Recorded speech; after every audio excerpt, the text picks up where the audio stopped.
Okay, we live? Are we live? Like my water right here. It's not smart for me to put that by my audio interface, but that will do. Yeah, I've heard the news about Unity. I don't plan on switching to Unity anytime soon. I mean, I don't plan on switching to like Godot anytime soon. I'm still going to use Unity. I have a video that I'm probably going to release tomorrow addressing how me, as a game developer, am going to keep using Unity, at least for now, until I can switch to Godot on a new project. Yeah, if like Sir Dizelot and I decide to switch to using Godot, it's still a little iffy. There's a chance like people are not going to care a year from now, or like a couple months from now, really. But if people still do care, and like this is still like a relevant issue, we are going to make the switch to Godot on our other projects. But for now, Soldier's Descent is way too deep in development to make the switch. It's just way too much time, and even though like time is not a very large concern for me yet, it's still like a it'll be a nightmare. Just like the amount of time it's probably gonna take up to like take upwards of like to a couple weeks, maybe a month to just rebuild the game from the ground up, re-import all the scripts, and make sure the game works properly.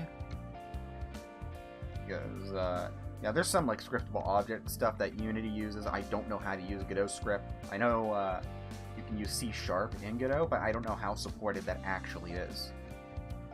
Anyways, for reanimating like the animations for Soldier's Descent are still a little rough. They're the best way to put them is like programmer animations. They're just there to represent. Some are actually I'm okay with. Some are still a little rough around the edges. There's a couple like model details I do want to update for Soldier's Descent.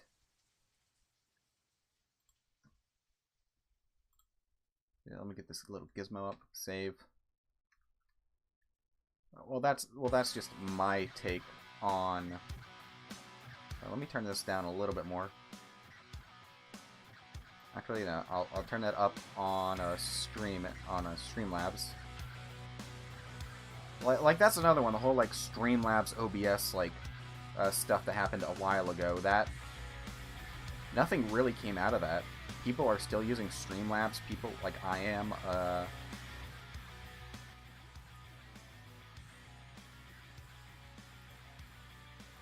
Yeah, again, like nothing really coming out of it. Let me just play back my stream just to make sure everything's good on Twitch and YouTube. I am restreaming, by the way.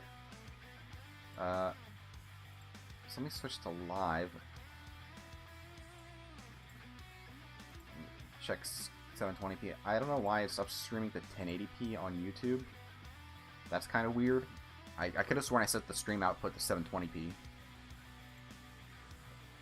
Anyways, new models, new animations. I want these animations to work around certain models as like a default. There are still going to be like special animations for like different models because that's how I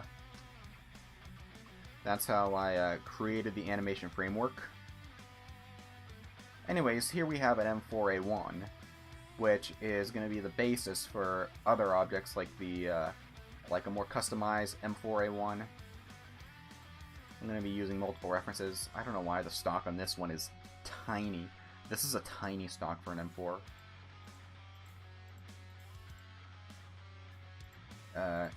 The M16A4. Actually, is this the A3 or the A4?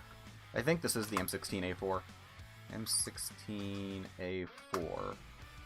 Yeah, that's the M16A4, I think. The M16A3, I think the difference is... Yeah, the A3 was when they started, like, using detachable, they still kept the front, like, plastic handguard and then switched over to the...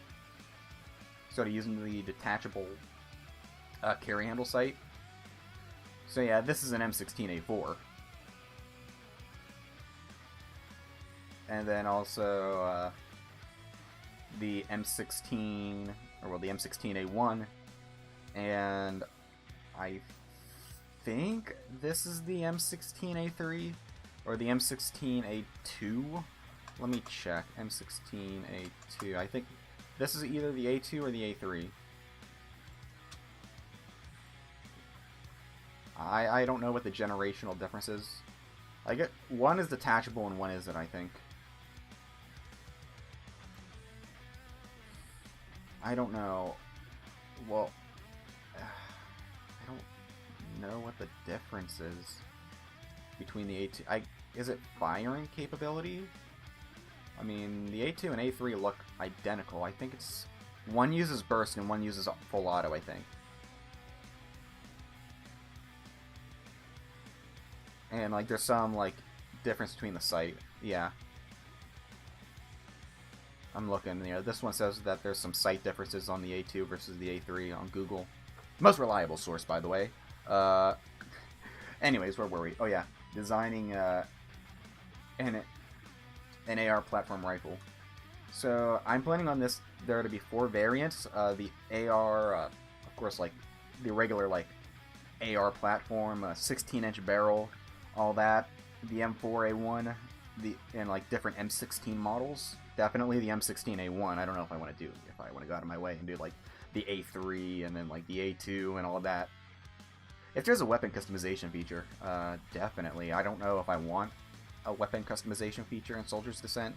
That might be a little too hard to implement.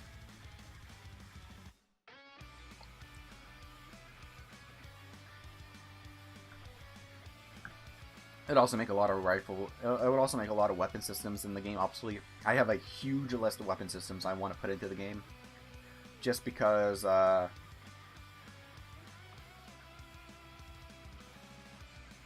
Yeah, I'll put this at the middle of the lower receiver. I think. Yeah, that'll be good. And then I'll just. Is it thick enough? I could always thin it out if I think it's too thick. And I think the best place I'm going to start modeling is the magwell.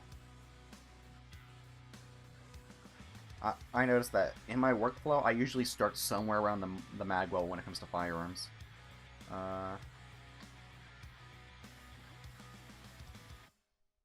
Start up here.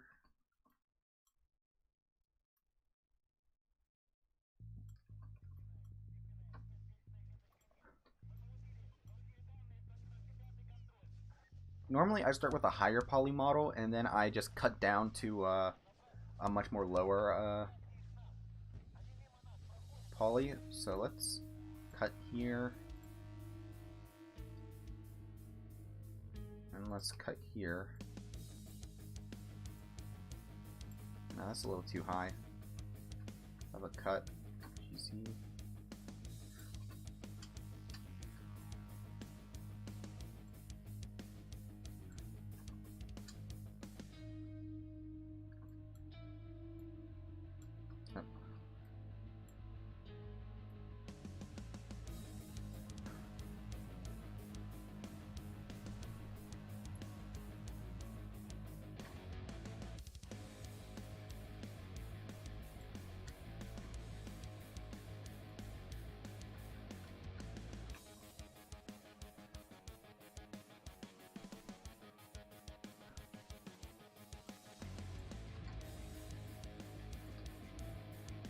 Extrude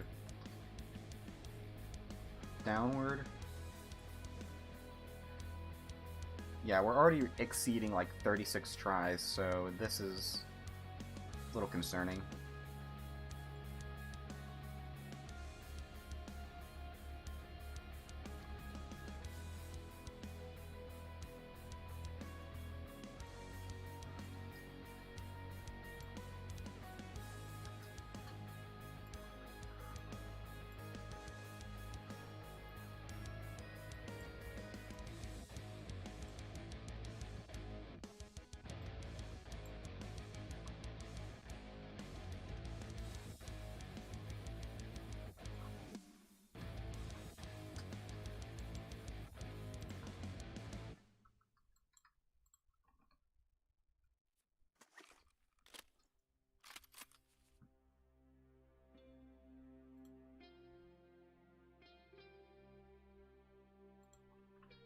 actually gonna...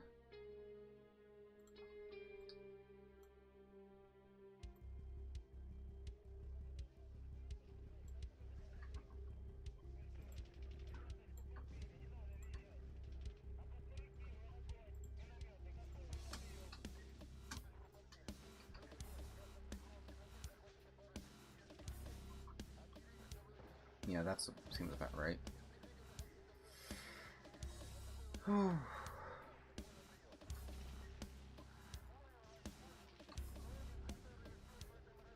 We're already at 72 tries. This is not good for like a Nintendo 64 style model.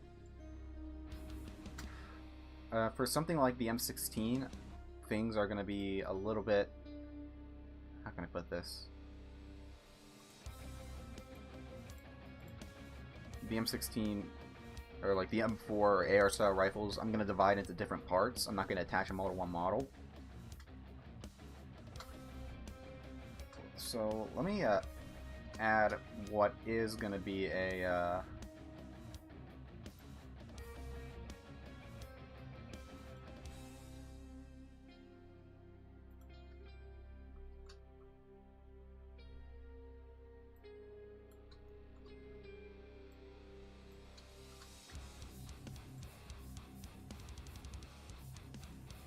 That's about the right.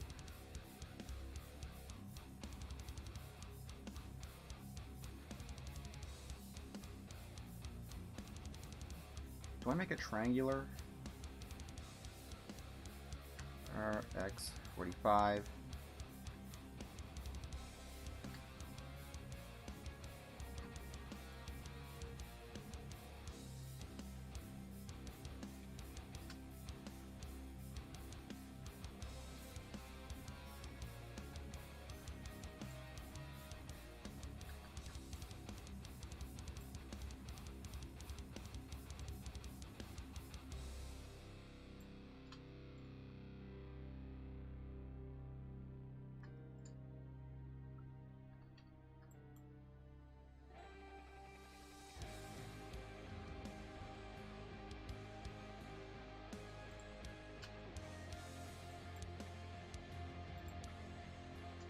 I know the barrel progressively gets bigger.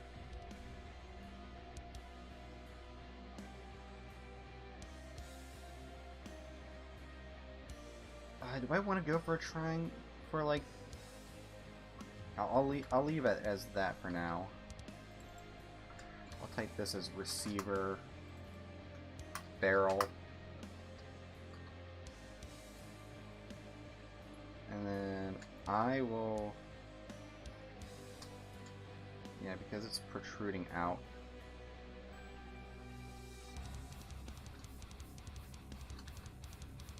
Is it?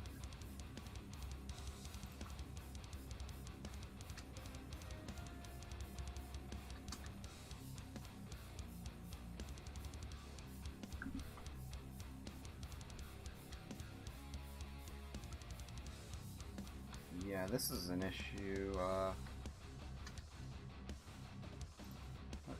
Let's see, because now that is too small. That's too big. With the detail in this model, I might need to...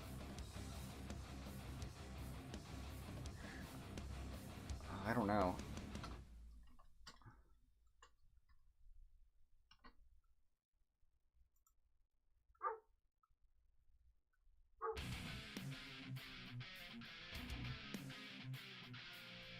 This is kind of a tricky predicament.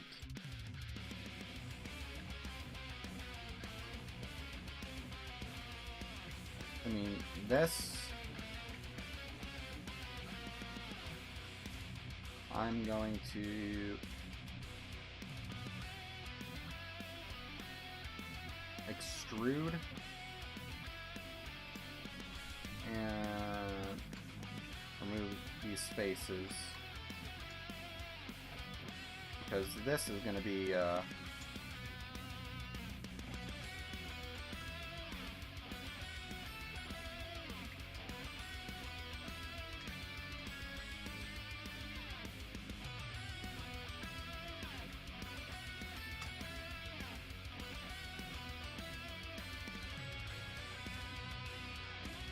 its own separate object.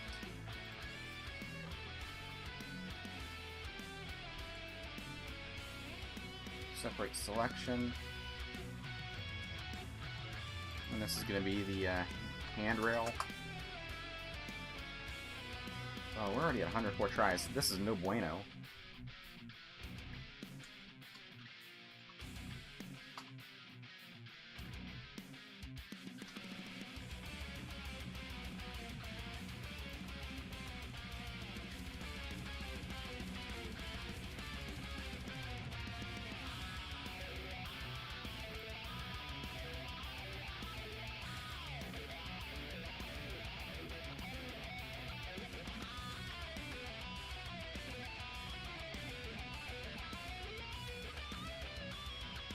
Buffer tube is generally smaller than the stock. Yeah, I'll set the center to that.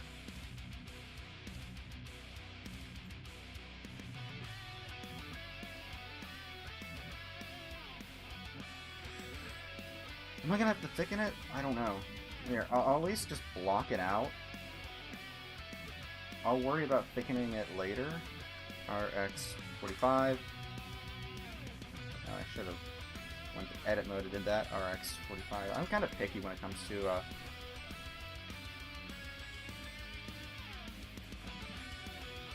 ooh, forgot to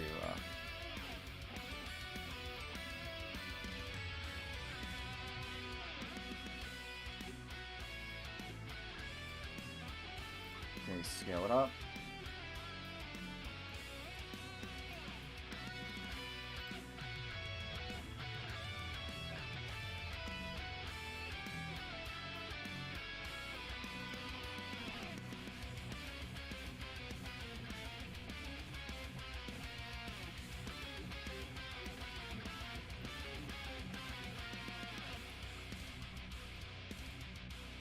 Here's what I'm gonna do.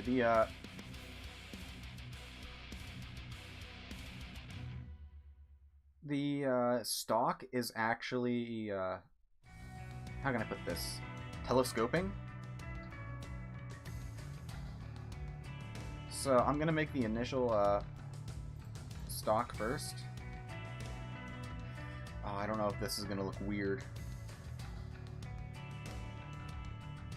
Something like an M4 is kind of tricky to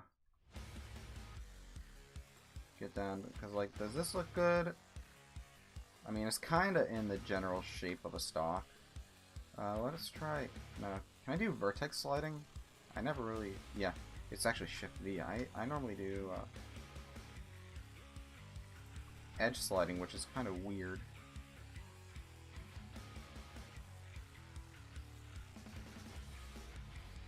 So let's Shift V, edge slide again.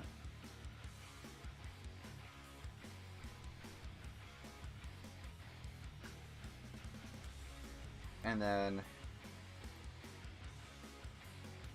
let's actually stretch it out to where the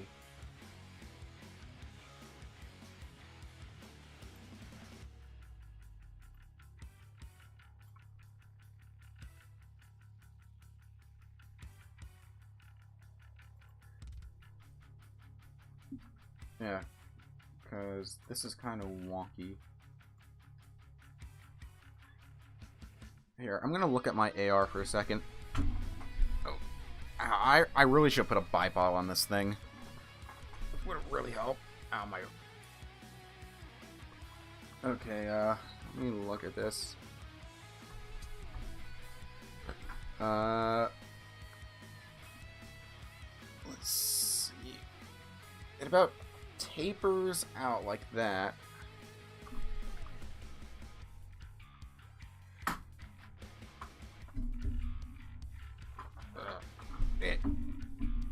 It's not loaded.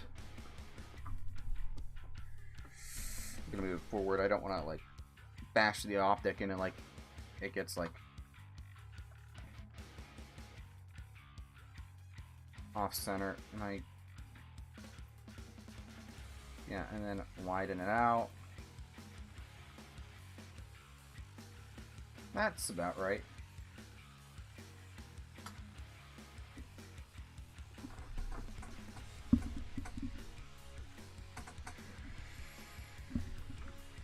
I'm kicking the cables. Let me slide that on there. There we go.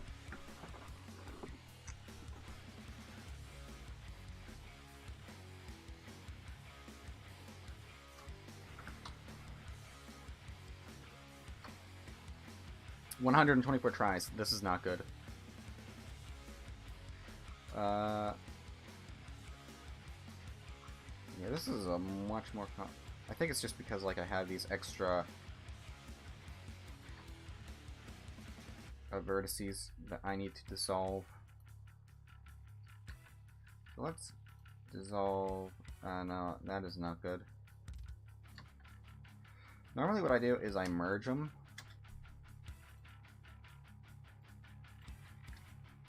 At last. Just because it's much easier for me to work with and know exactly where these vertices dissolve at. This makes tries, but when you're dealing with like retro graphics, you can get away with tries.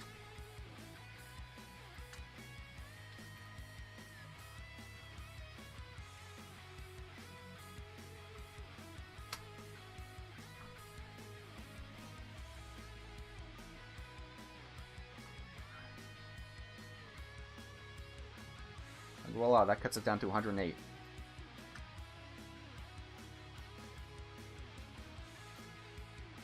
Now this, I want to make this a, I guess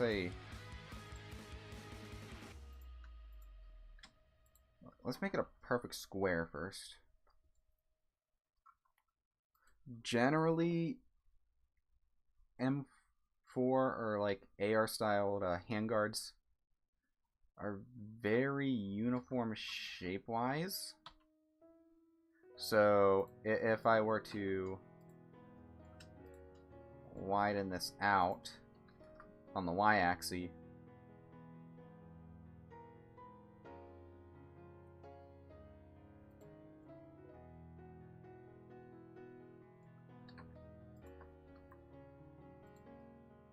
yeah, in my experience with like knights handguards, generally they're very uniform all around. So widening it out like this feels kind of weird for me. So I'm actually gonna look at a knight's armament handguard, like a handrail. Yeah, they're usually circular all around, so it feels kind of weird to do it like this.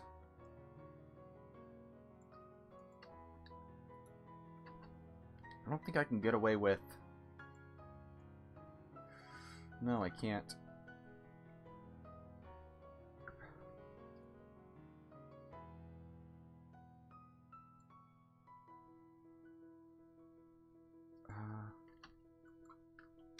I'll make the front sight. No.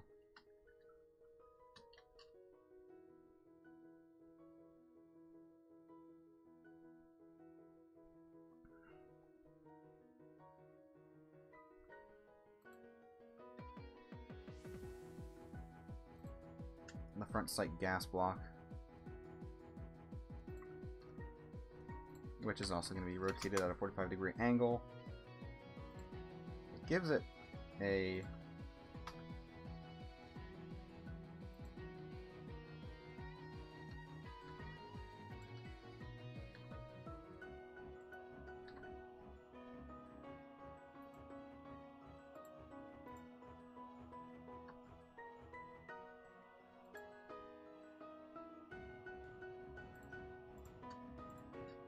merge at last.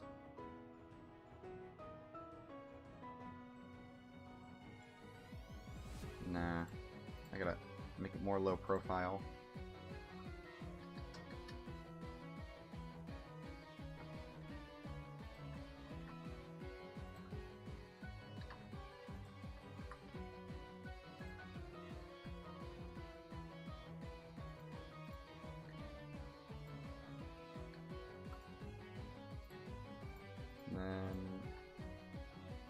that out.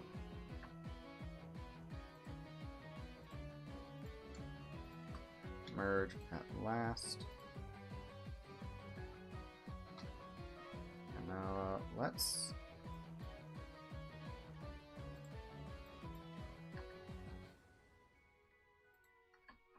do it like this.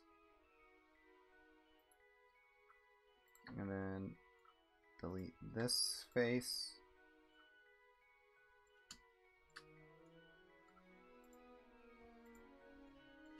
This face should also not be noticeable.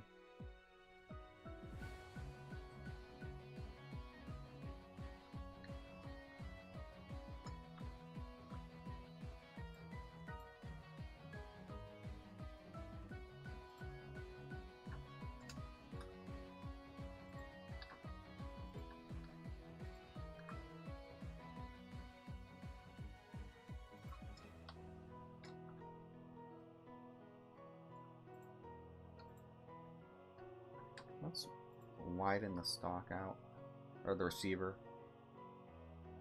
Yeah, as you see, this is not very good. This is not good. So let me take my rifle. Let me actually get the mag well out and eyeball it a little.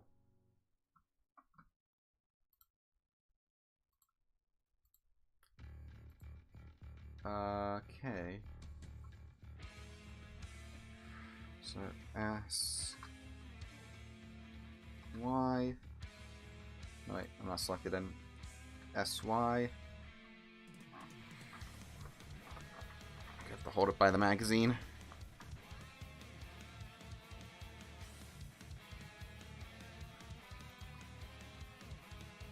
Yeah, that's about the width a receiver should be.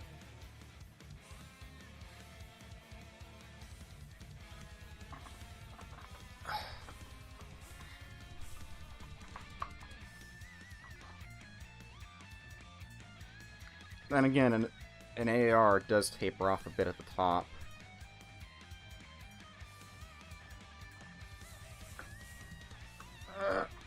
I gotta set that down.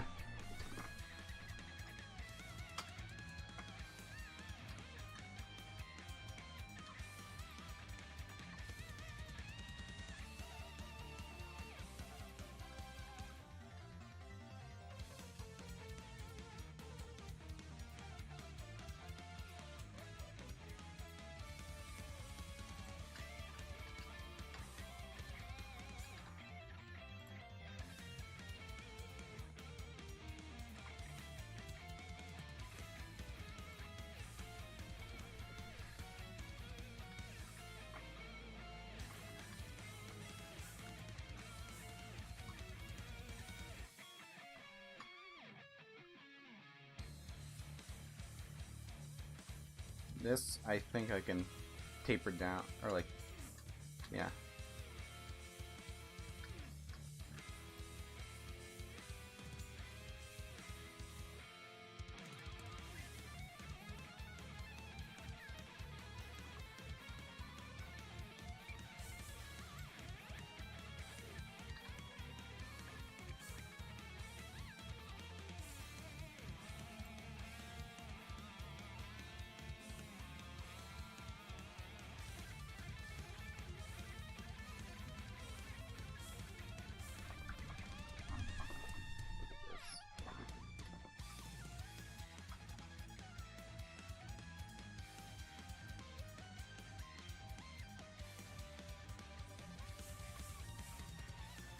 Generally,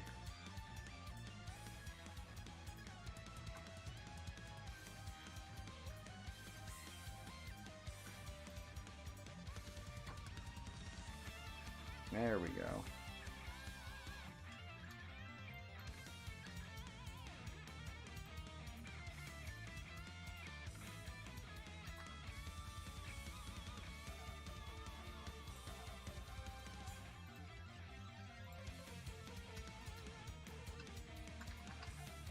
Now if I divide it in the tries, I know I shouldn't, but it does help out a lot when it's very low poly, so that it can calculate the faces right. Like this lets me know that I'm doing it wrong, I think.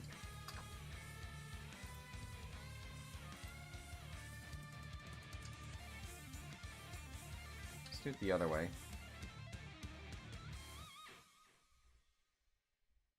Yeah, like this is the wrong way. Now if I flip it around and do it like this, that's how it should properly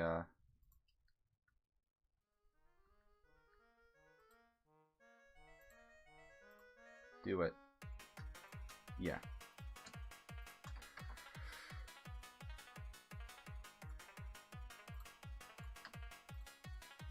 Let's see, let's do... No, that's not the right way.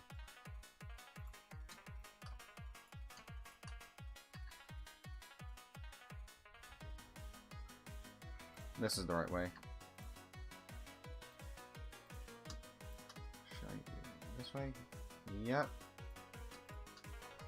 Yep.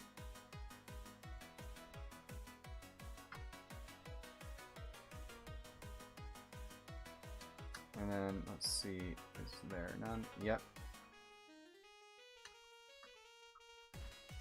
This is still at like 105 tries in total.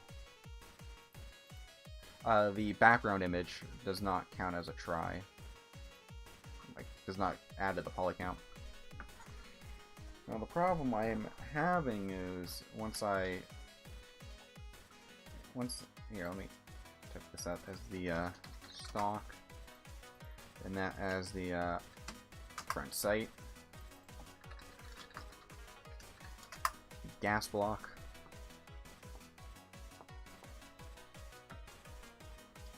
Yeah, these CAC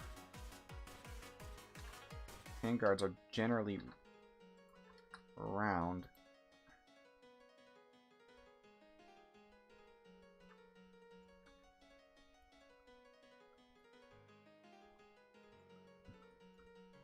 Might have to redo that. Anyways, let me save, and let me actually add the magazine.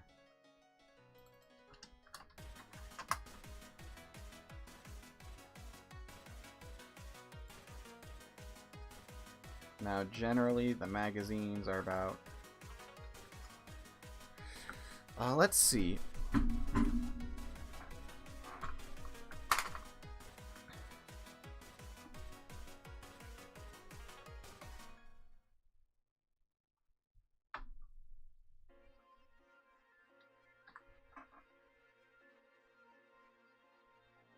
They're about yay thin.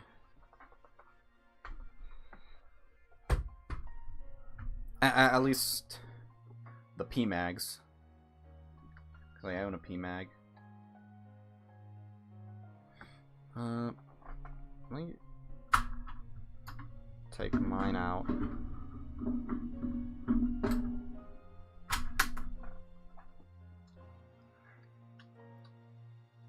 Actually, no, not yet. I just want to see to the top. Gonna eyeball this about there,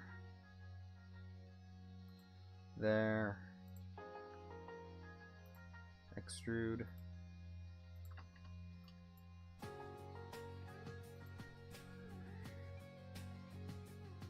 here, let me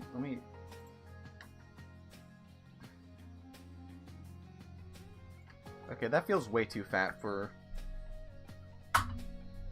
a mag. Let me take my mag out, compare.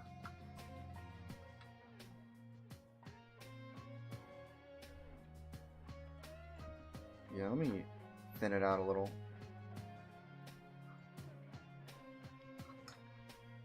And then re-add the receiver. Yeah, that's about accurate to a mag.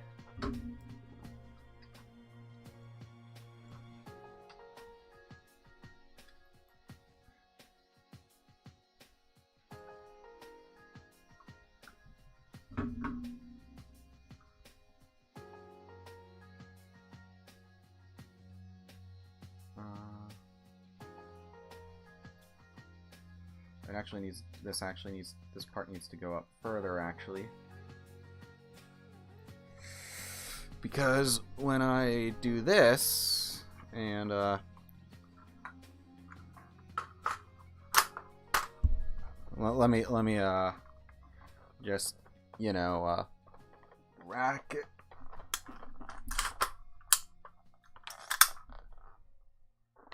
Lock the bolt. When I lock the bolt, the, yeah, sorry if that was loud, the mag ends about right here, or it starts right here.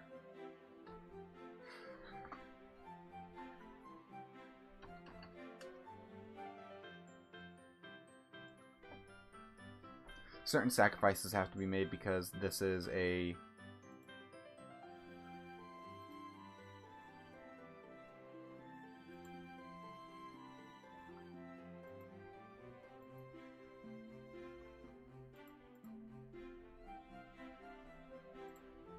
let me update that.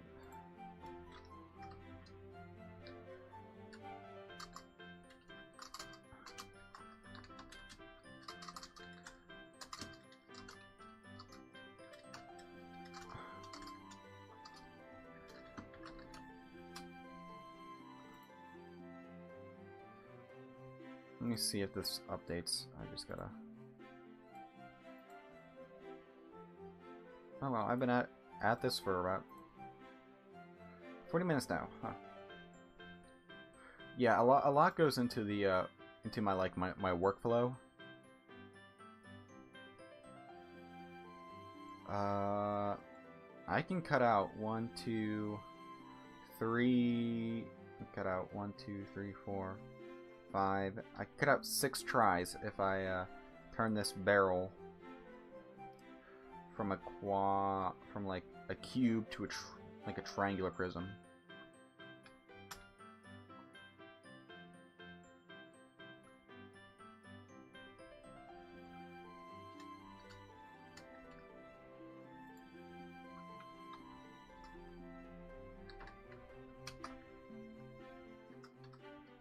So let's move this up here. Scale this down. Move this. Move that. Scale that up. Scale this up.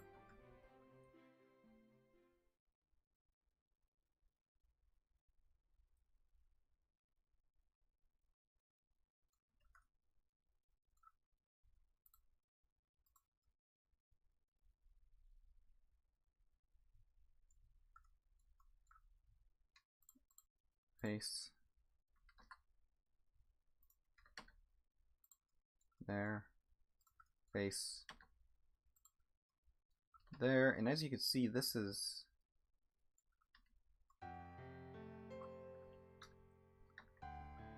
way too wide, so I'm gonna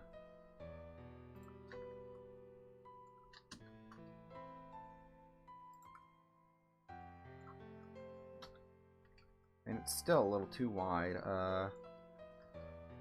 M4's in this configuration, so let me type in M4A1 just again, because I want to see what the stock M4.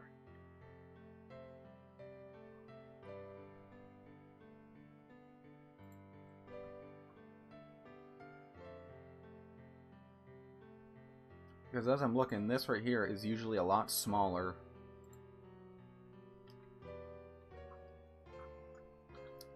This front part right here, this part right here is supposed to be smaller than the,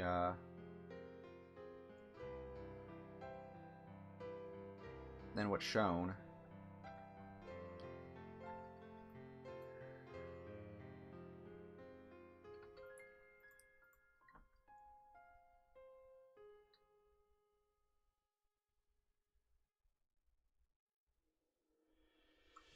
So yeah.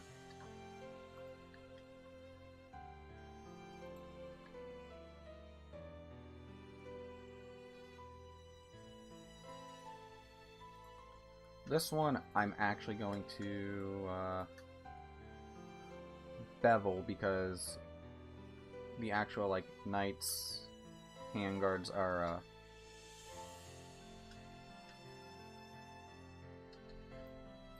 actually I'm gonna lower the teeth down to here. Actually, maybe did I mess it up? Because I had that, yeah. Lower the teeth.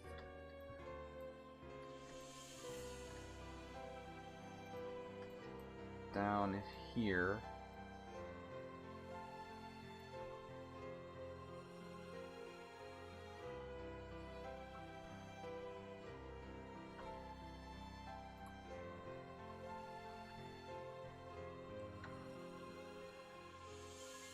Yeah, now it's looking more accurate. So if I can get rid of this face.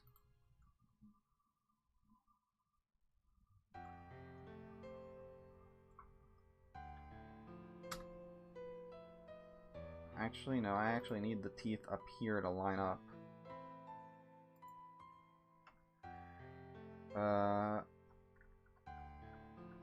Let's redo. And actually do it like this. Is it weird? Yes, sorry for the burp. Is it weird? Yes, absolutely.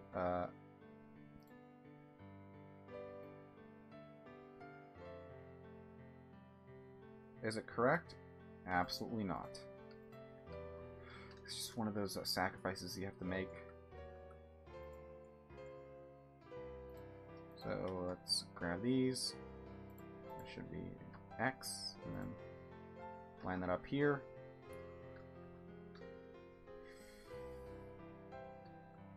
This is 11 tries. I don't like that personally.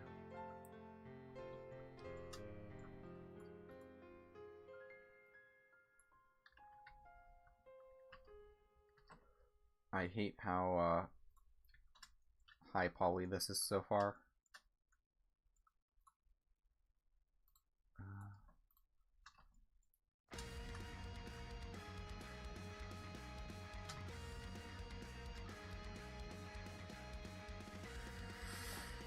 Can I get away with a triangular shape?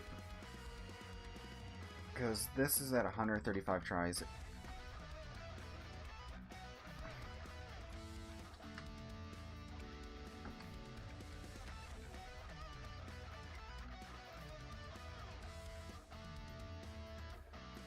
Normally I have my stock within like third or fourth position, so I'm going to move this.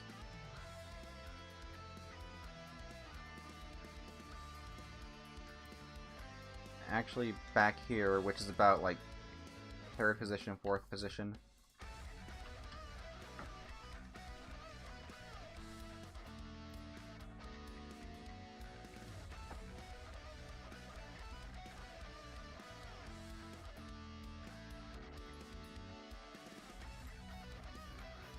What else can I trim out? I can trim out these polys. This will knock it down by okay, I see notification to go down to about 131.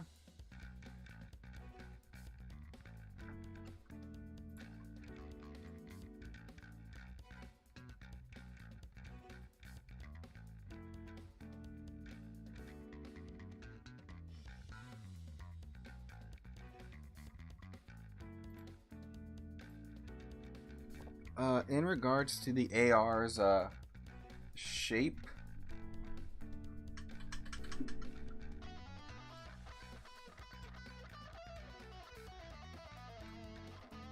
or the M4's shape, if I were to lift it up, and let me have a look at this. It's uniform up to where it tapers off. My lower receiver isn't as defined. If I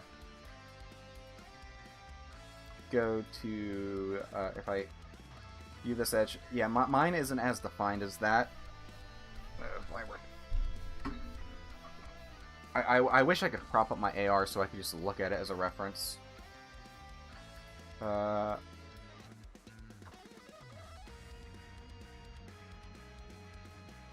Here, I guess what I can do is select both this handguard and that's a great feature that they added in Blender, where I can just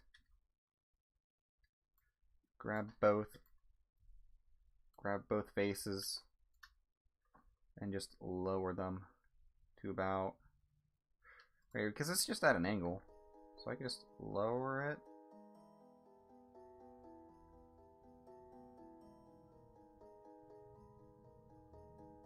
To about right here, which is about right where the teeth start.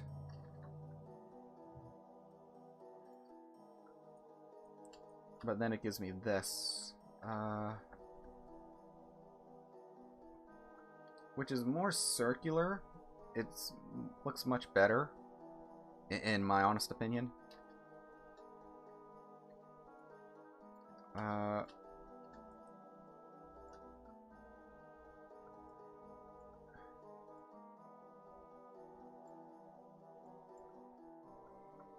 we're looking at my AR. Yeah, it's about, most of like the AR sides are like flat. I think this is the most that I can do when it comes to, do I want to model the charging handle? I don't know if I want to model the charging handle, because this is 60 tries, this is already pretty... Oh, this is 48. And this I have to leave at 12. This, I could sacrifice a bunch of tries if I want to leave it in the closed position, which I don't want to do. I want to leave it extended. But if I were, it would cut out, let's see, 131.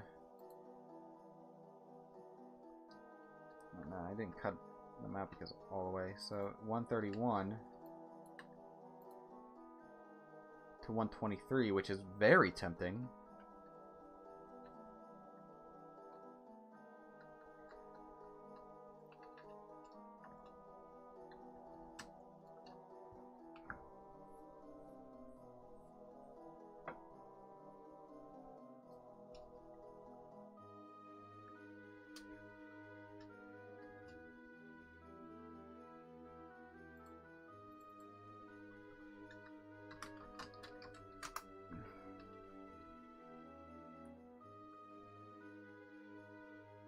That I could probably trim down. So let's do add cylinder all the way down to 3, because that's as much as an equal.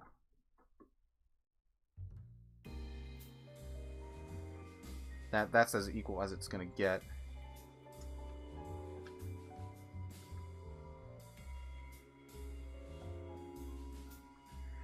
Although I don't like how I have to guesstimate to get the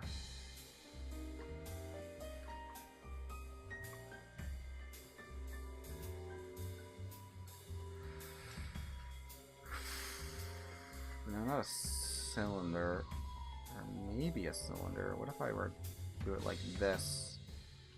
And can I bevel out the tip? No. But what I can do is, let me delete this, create a new cone.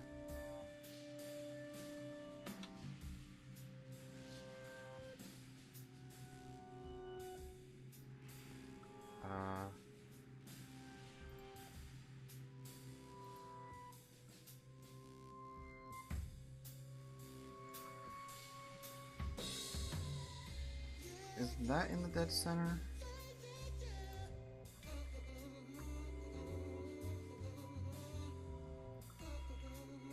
No, it's not.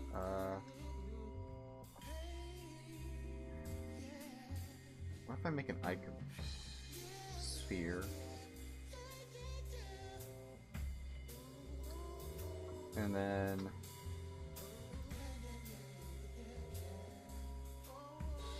give it one subdivision. I'm really going all out just so I can have like an equal range.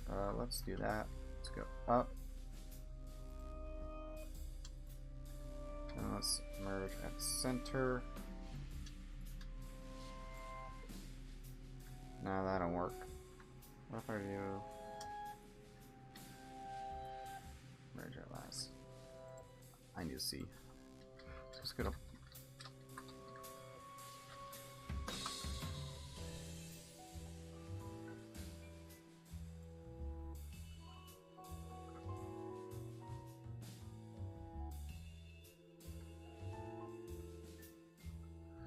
so I gotta, let's do cone,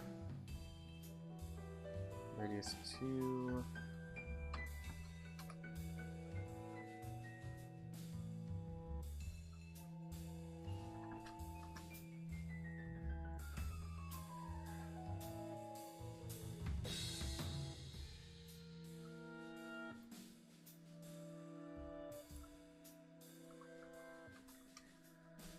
the rotation 45.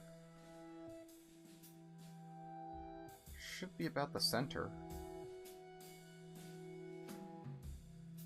Although I don't like.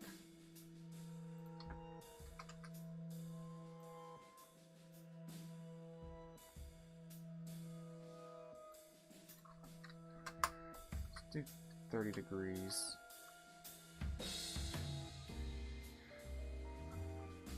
And let's set Y to -90. No, wrong one. I mean X. So X to -90. Is that what I'm looking for? No, I'll just set it once I.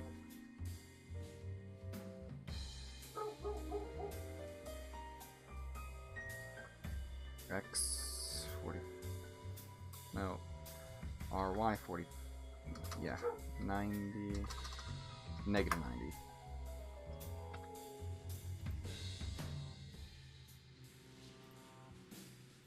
And then let's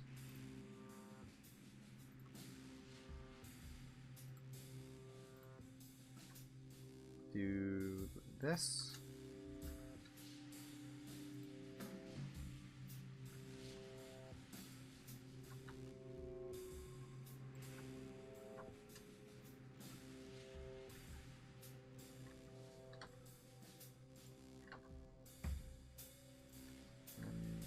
X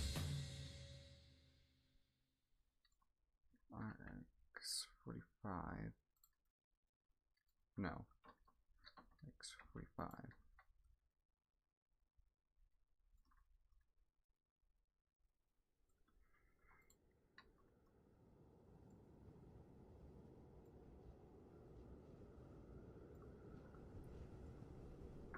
This is about as minimal I think I can make it, guys.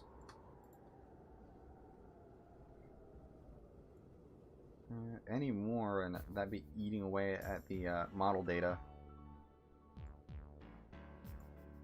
Unless, no, that would make that flat.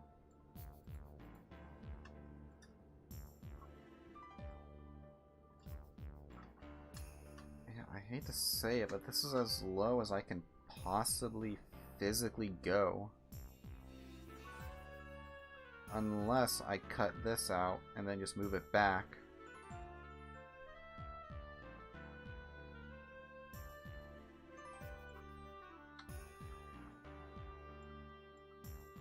Or wait, is that barrel still solid? Oh, can I cut this part out? Yep. Here, I'm gonna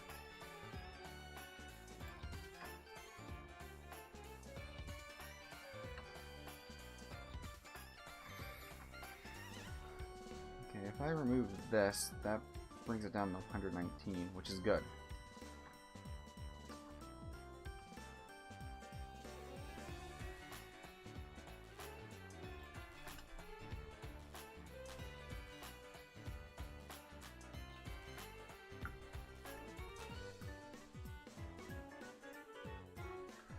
This I can probably cut to...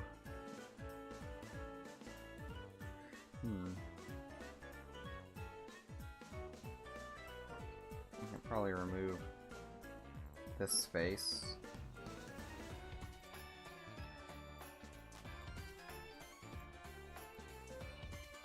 What if I were to just do it like this? And then edge snap it.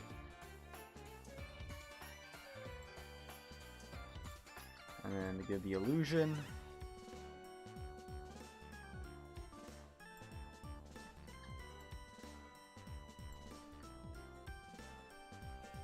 yeah.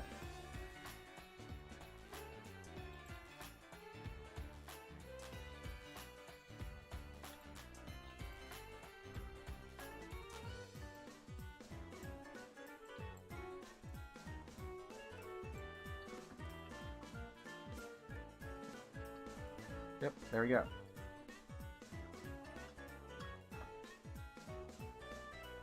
$119 tries.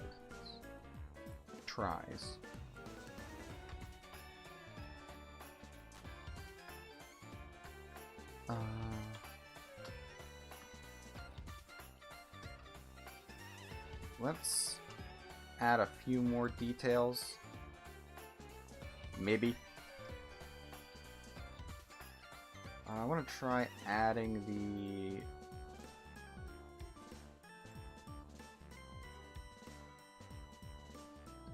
Actually, no, this could be a pyramid.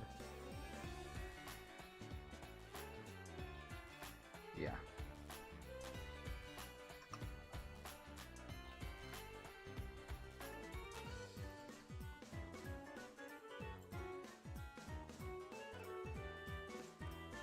And then face snap it on the Y, move it, snap it,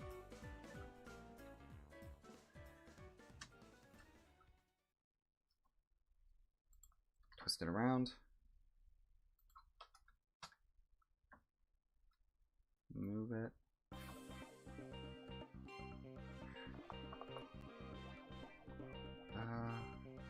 make it more like, there we go.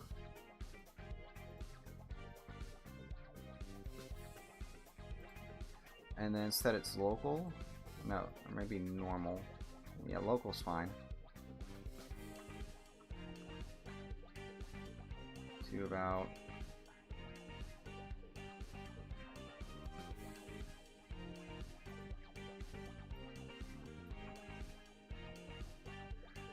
right here.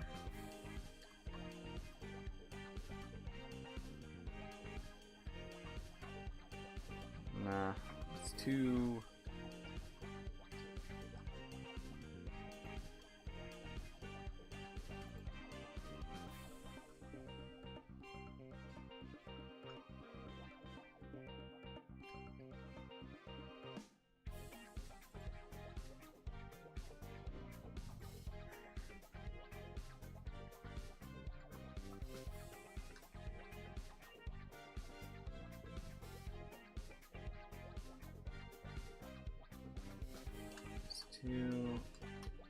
Let's see, is this face still here? Yep.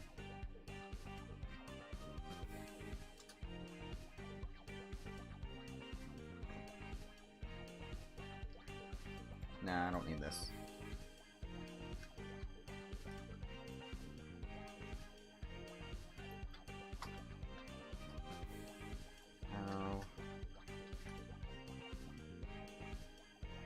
The rear sight. I'm actually going to use an A2 rear sight.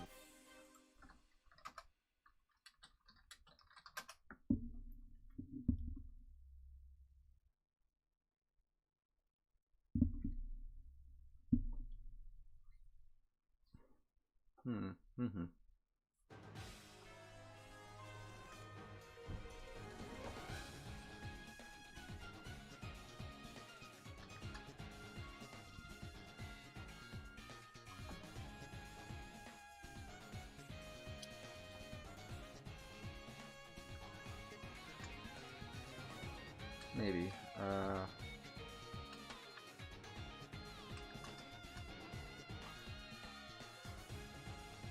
Do I want to use an A2 rear sight, or do I want to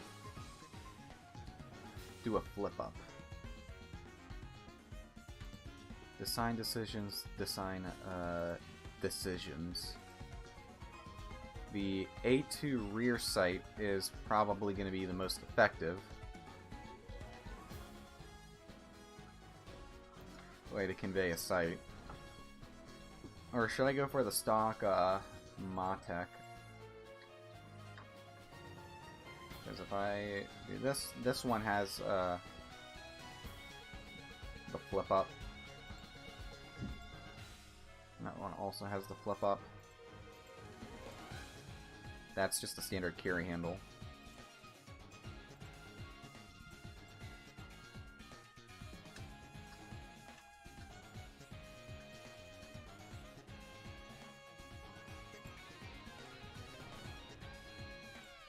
Actually, just doing the standard flip up might be more, might be better on performance, because I could just do this, and then scale it down.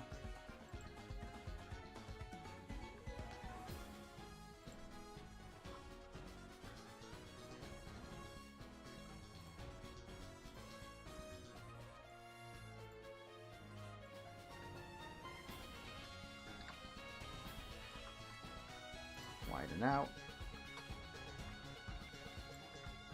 Let's do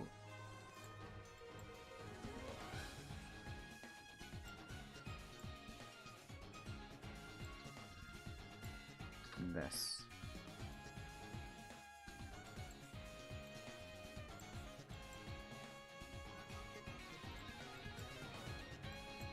Lower this to about, let's be generous and lower it there.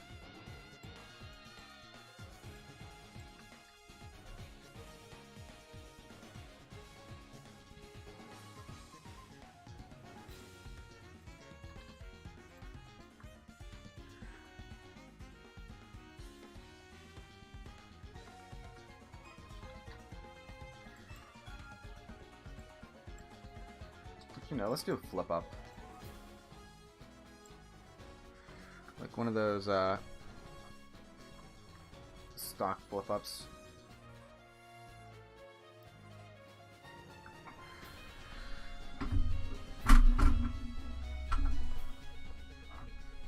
Which is wider than the rail.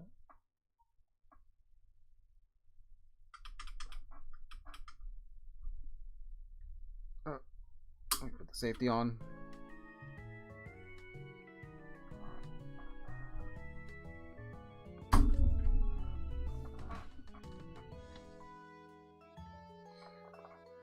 There we go.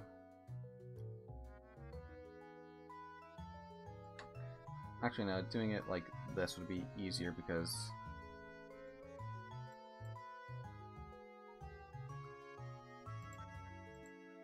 let's see.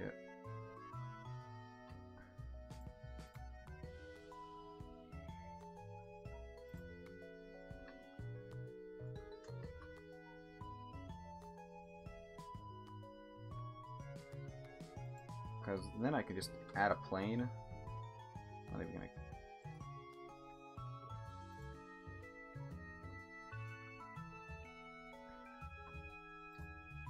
RY90. And then just, because it's kind of thin.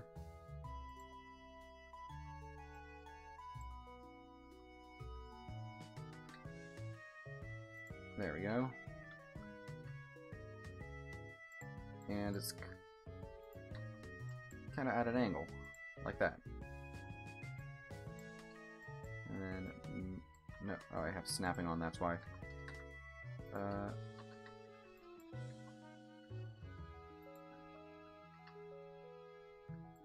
It's a little too exaggerated.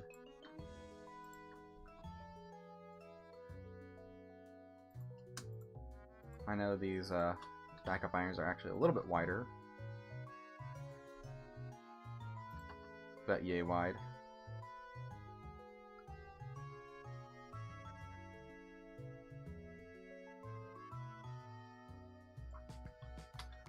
It's not really too representative because the rear sights are actually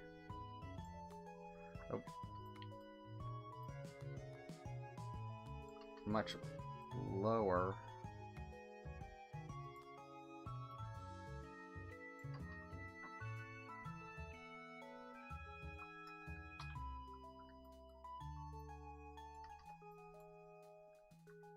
I didn't mean to do that. I have to do it like this or else it's gonna...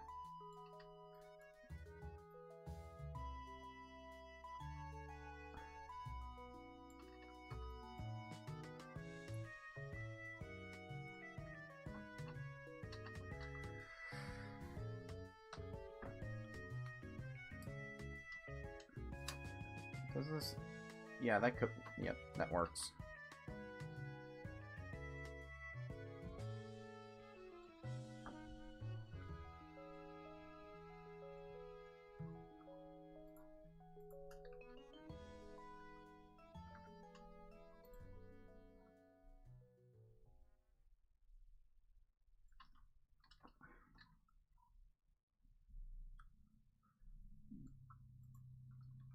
That'll do. I hate how high poly this is.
There we go.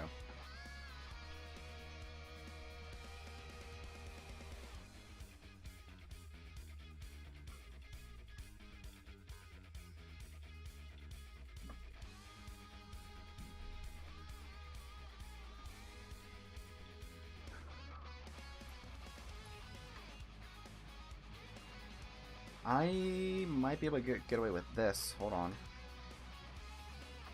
133.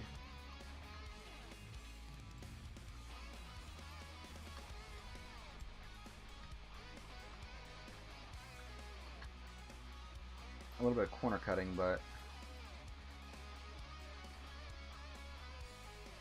that's one way to cut corners.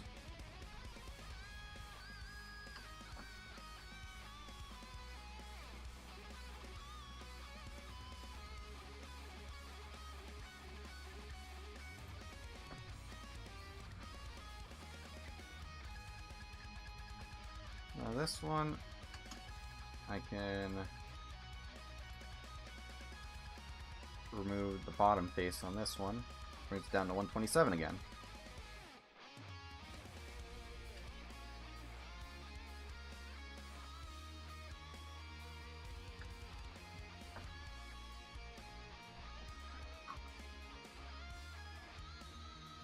Let's create a new collection and call this M4A1.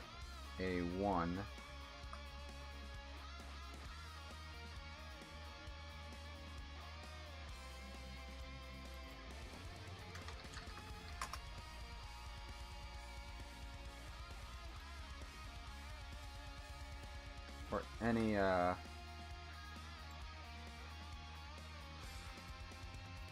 M4 related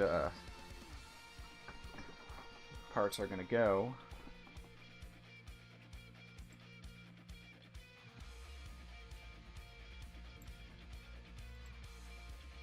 The receiver is going to overall stay the same.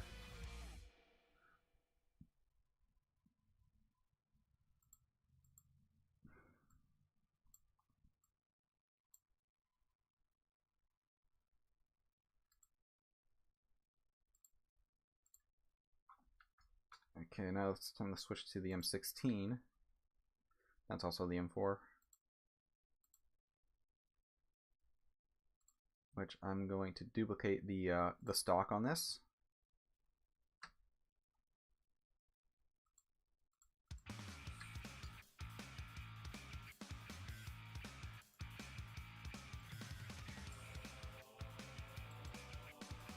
And just type M16.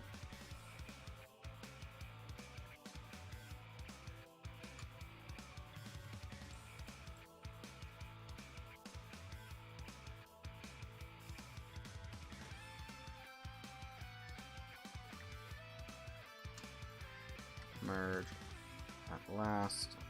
Merge.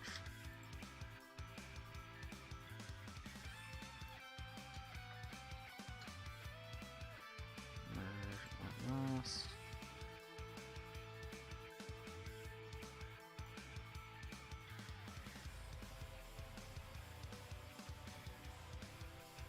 Wait.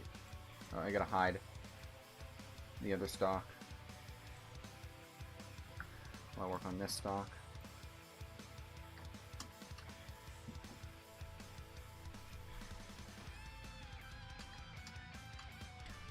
Merge at last. I know there's a better way of doing it, but I prefer doing it this way by hand.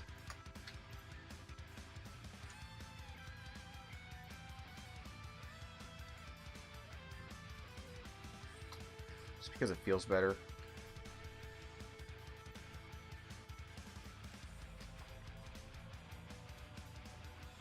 And that's the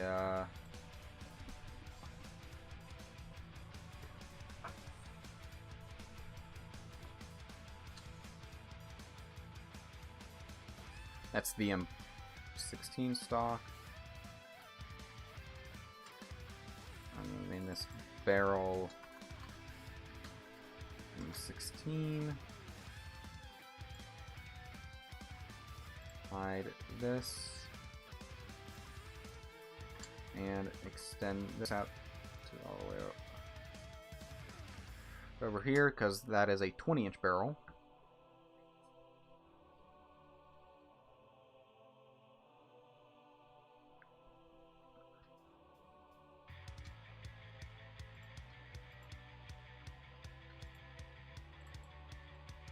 And this one's also going to be for the M16.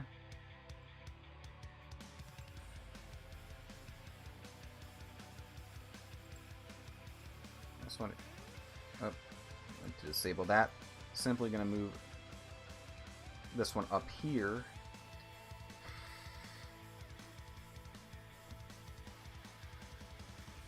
And then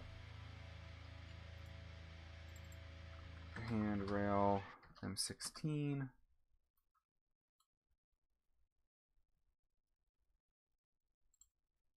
This one's as simple as just dragging and moving it up here. And there you go, you have your M16.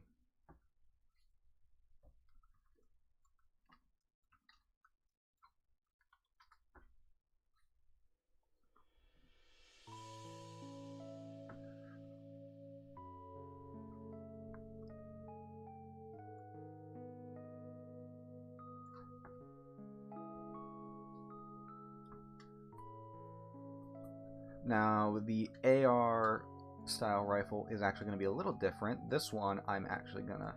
Actually, the AR style rifle is going to be the most low poly version, because it is going to use... It's the only one that's going to use a different receiver.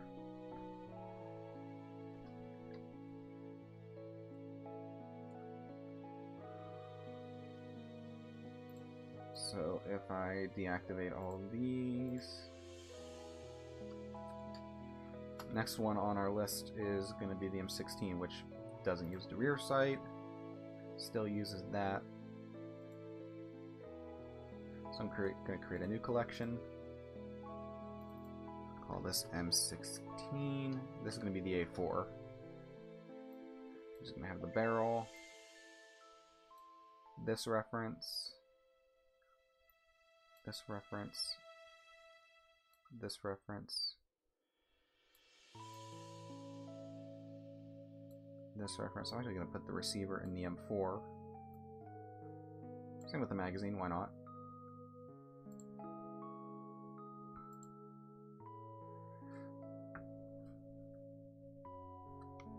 Now the only thing different here is that the M16A4, I'm going to duplicate the handguard, or the handrail, and call this the A1, drag it out here, and actually just select the whole thing and rotate it by 45 degrees. Let's deactivate that, activate that.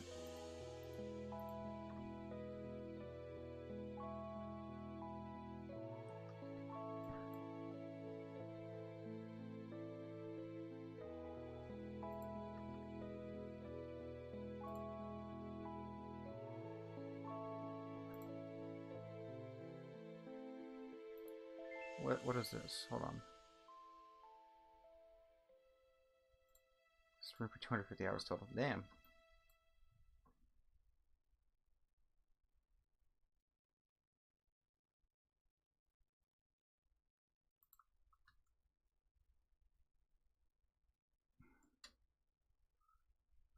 This one is not up to scale, but I know for a fact that that can go like that.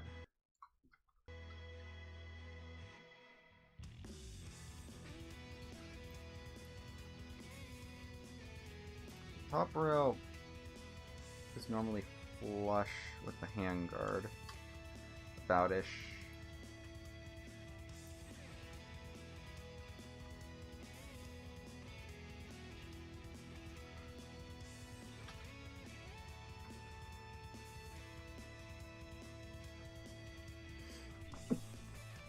Ooh. Now the handguard itself, I mean the carry handle. This carry handle, because this can actually be used as a different sight. So let's actually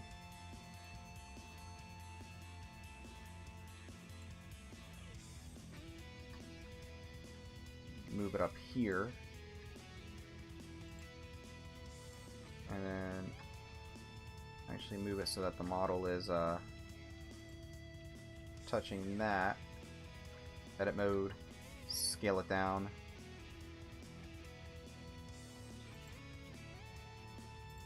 Let's actually edge scale it.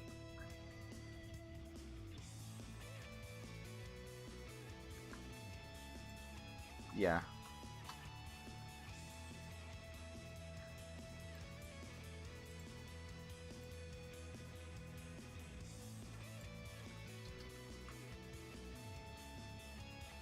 This one can also be edge scaled to about, if I lock it on the X, right there. Do I want to edge scale it as well back here, or nah? Why not?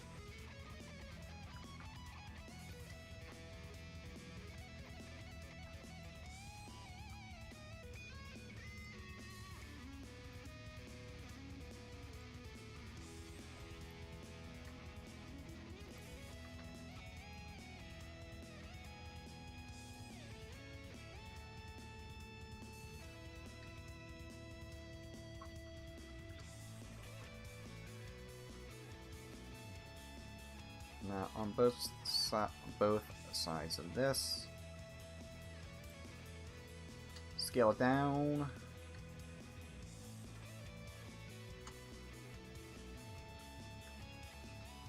to about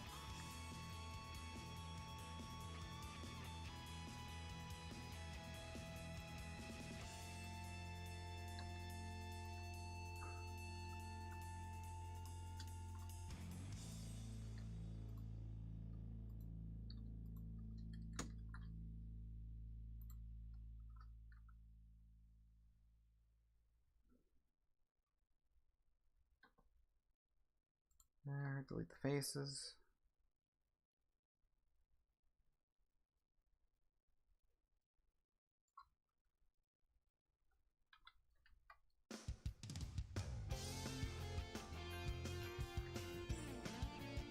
I'm gonna use some clever modeling techniques right here.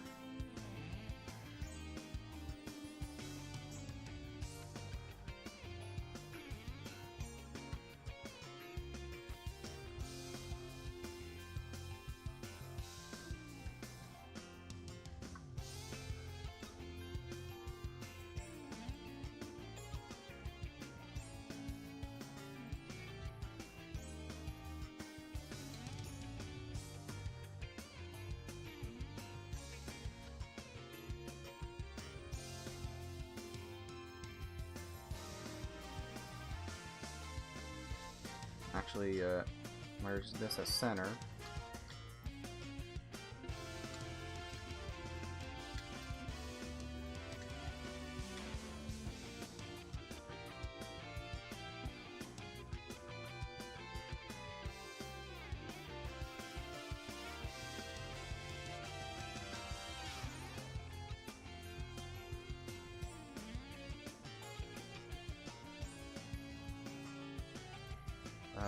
Face.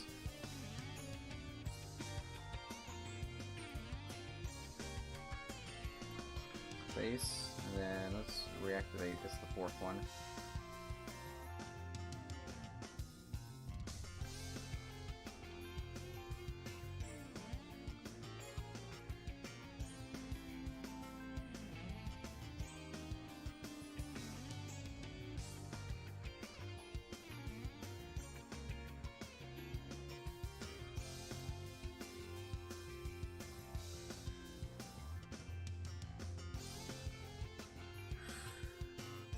I think, do carry handle sights taper, or are they straight the whole way? Looks like they're straight the whole way. Carry handle sight.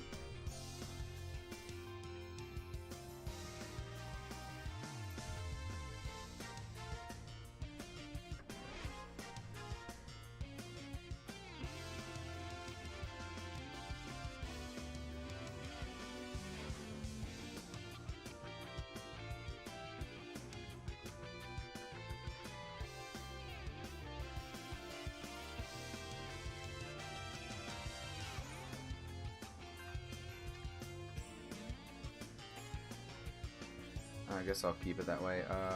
Face.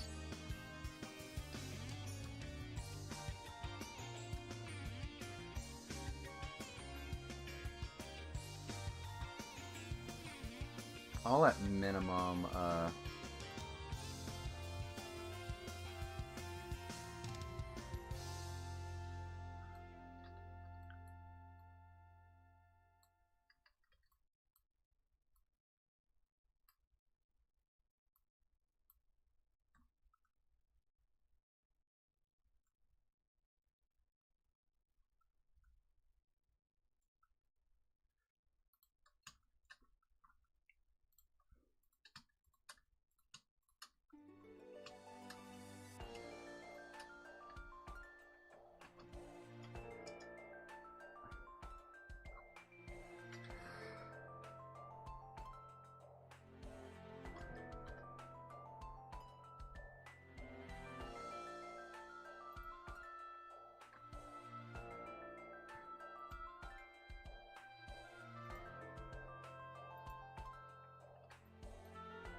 it's 131 tries.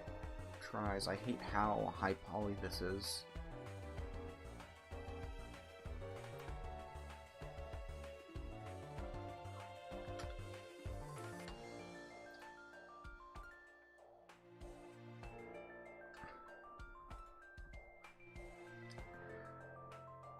However, I can save 10 if I,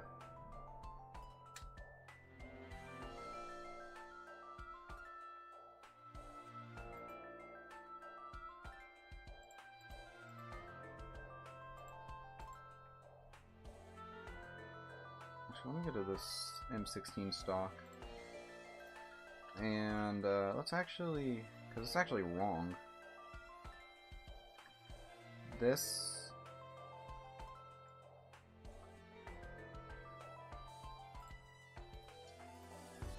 should actually go.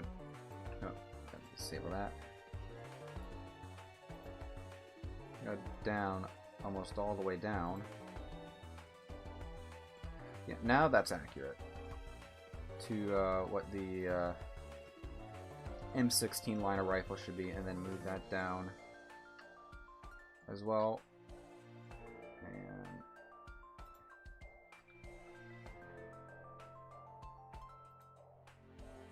yeah, now that's much more like the M16 line. Move that back, and then move that forward. Right? Why is this weird? Oh.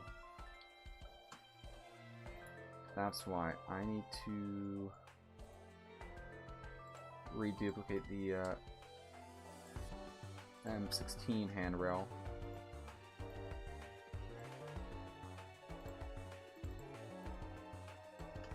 A1, and then X, is it Y? No, it's Z, no, it's X. Doesn't do it properly. Is it because it's not centered? It's probably because it's not centered. I'll just have to create a new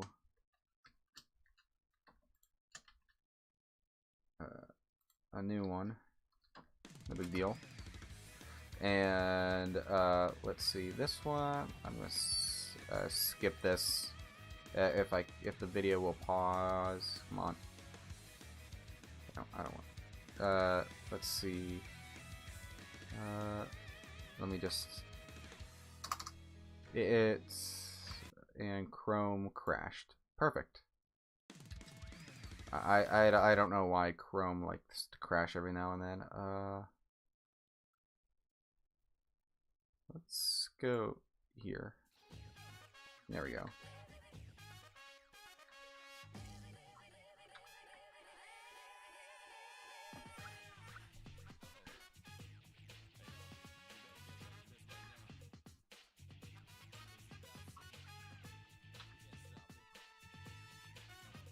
Disable the handrail on this.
Looks alright.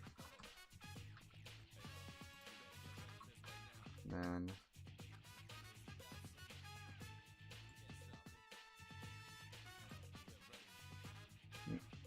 actually move it down some to about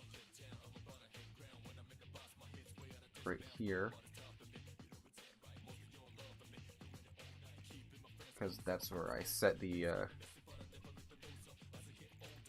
M16. M16A1 and rail M16A1. New collection M16A1.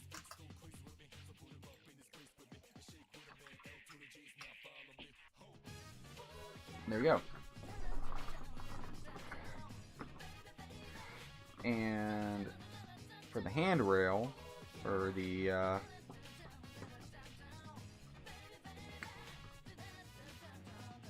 AR,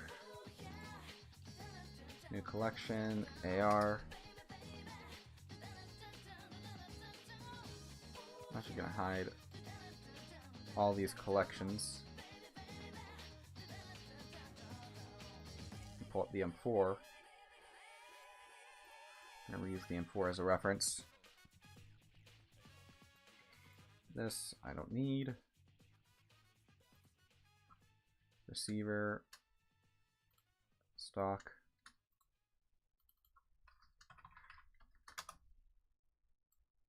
And then leave that there. Hide the receiver. Same with the barrel. The barrel I'm going to duplicate. I'll rename this to barrel AR because the barrel is going to be significantly, not significantly, but the barrel is going to be a little bit longer. Let's say, okay, so this is about like 14 inches. 15. That's about 16-ish.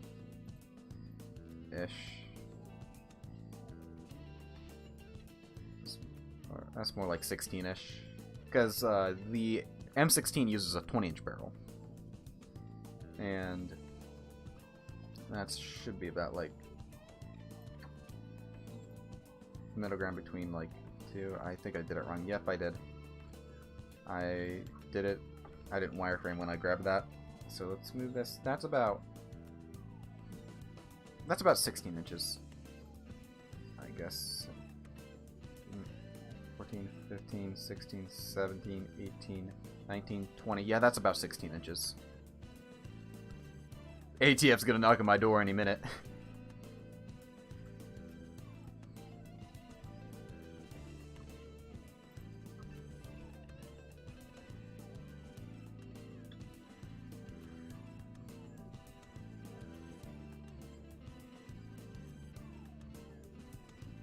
And the receiver, since this is going to be flush all around, I'm going to select this as my primary. And the receiver, I'm going to have all the way to the end of the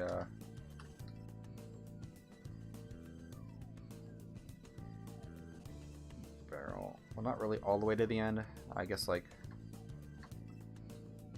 right here is fine because this is to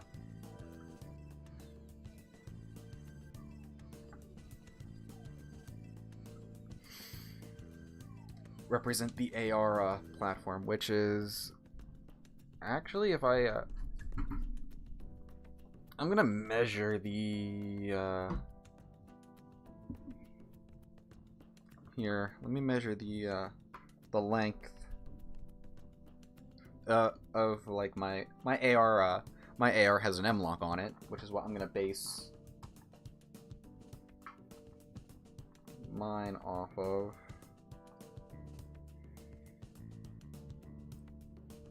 It's about 11 inches. My M-lock barrel is about 11 inches. I mean, not my M-lock barrel, my M-lock handguard is about 11 inches.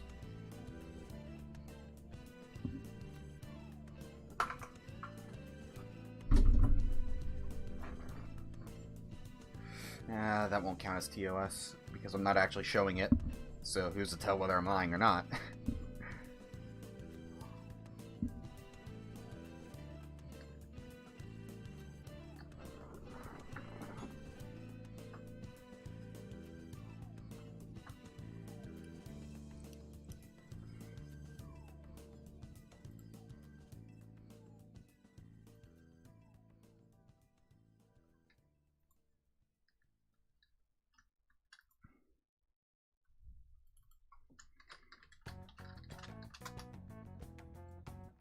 I'm actually just going to copy the front sight and move it all the way up here. Okay, since my actual so that's 11, 12, 13. Actually, let me do the measurement real quick, because I do want this to be somewhat accurate. So, my flash hider, my muzzle brake, is about 2 inches.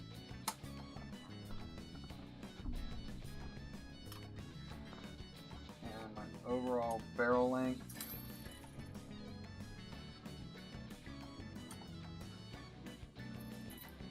starting from the muzzle brake is 16. Or like starting where you attach the muzzle brake is 16. So let me move this back. So assuming that the muzzle brake is 2 inches. Assuming that the muzzle brake is 2 inches. So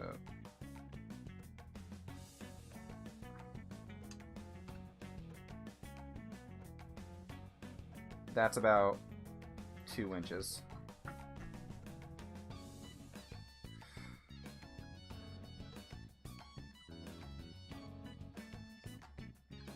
And the M4, I think, is a 14-inch barrel, if I'm mistaken. So the M4A1 barrel length is...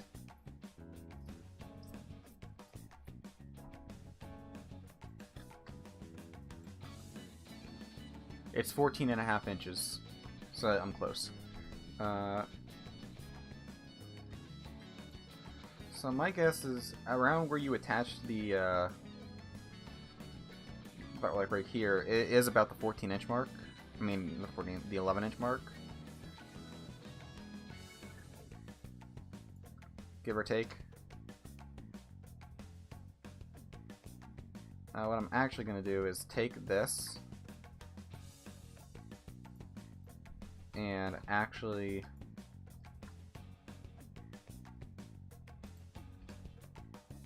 widen it. And then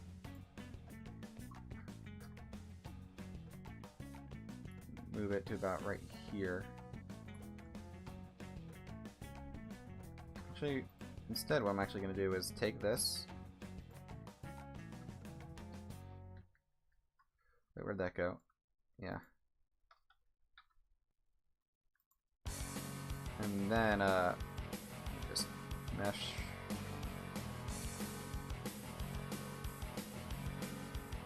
To about right here-ish. And delete this.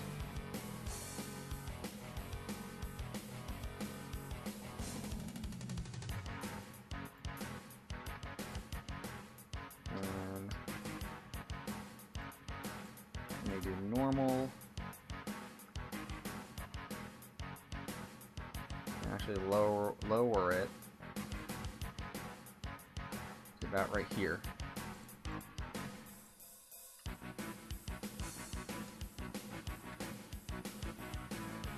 So if I remove all reference images,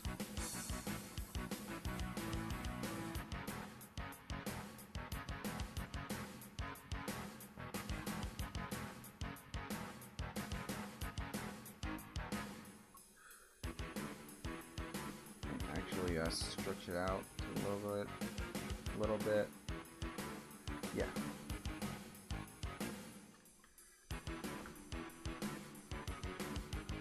Actually, this feels a little bit like an HK416. Well, somewhat. So yeah, that's about as close to an M4 I think I can realistically get without breaking the model beyond recognition. And actually, if I want like custom parts, I could just swap them out.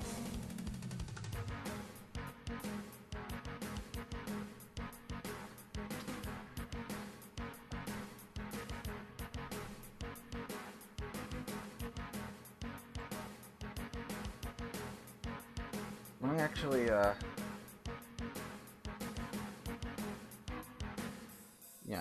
So, if I really wanted to, I could add custom attachments to make it look cooler. Of course, that's going to break the poly count a little more.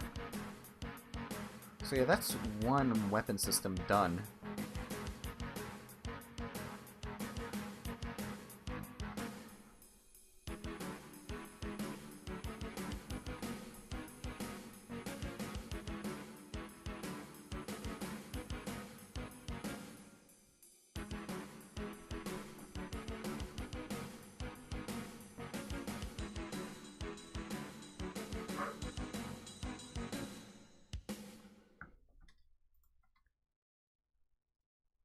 I don't think this can get any simpler.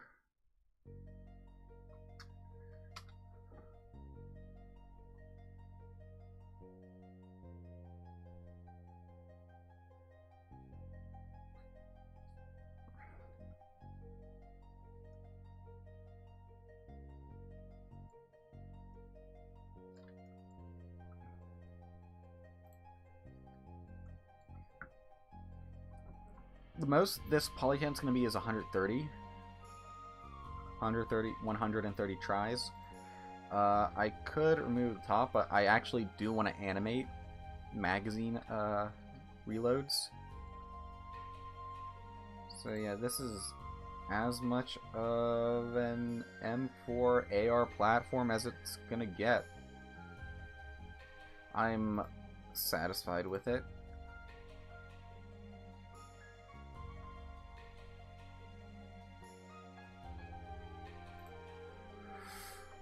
Let's see.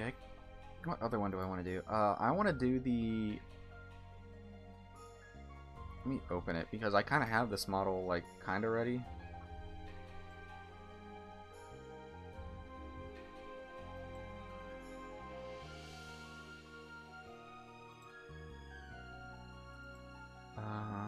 Hold on.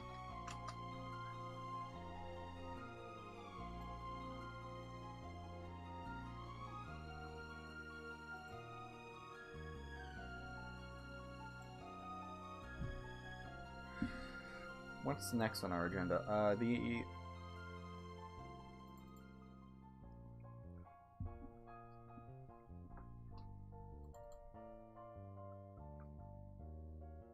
Let's do the M60. I have never fired the M60. It's chambered in 7.62 by 51. This used to be the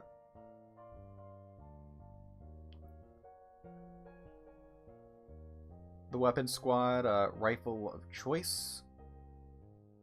Before this was then it was replaced by the M240 Bravo.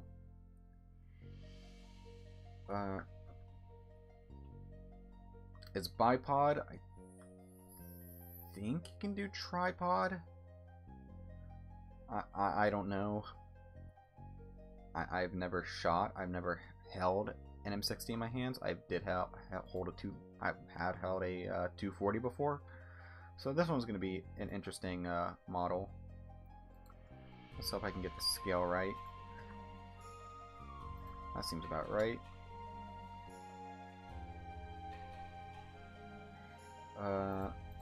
I'm gonna have to lower this, extend that out.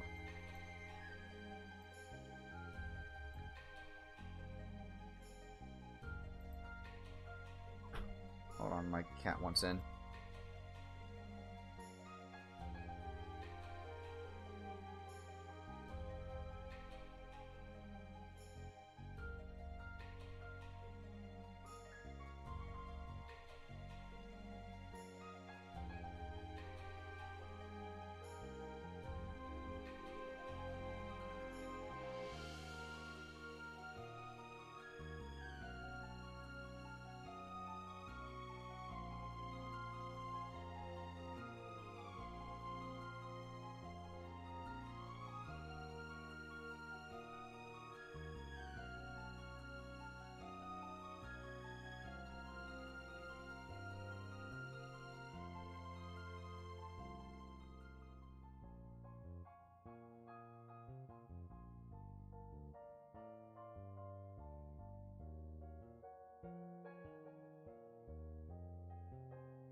I'm back. All right, where were we? The M60, yeah. Chambered in 7.62 by 51 NATO, which is close to 308. Not exactly 308, but it's pretty close to it. Actually has, I don't know about the 240, but this quote-unquote carry handle up here is actually used to swap out the barrel when the barrel gets really hot from sustained fire.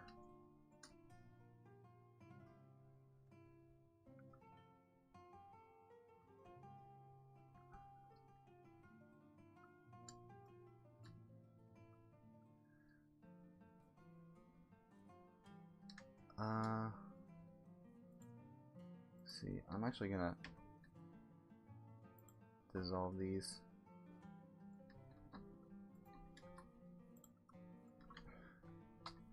I don't know how wide an M60 is, so let me look this up. M60, I just need to see some more reference images. I do have a compatible ammo case for it. Like a 7.62 by 51 NATO. Okay, it's about yay wide.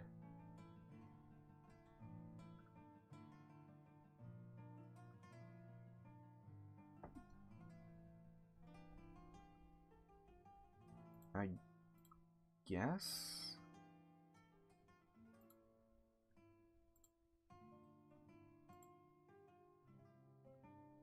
There are some versions of the M60 without the barrel shroud, which is kind of weird. Which is this little thingy right here. So I'm actually going to make a cut right here. And then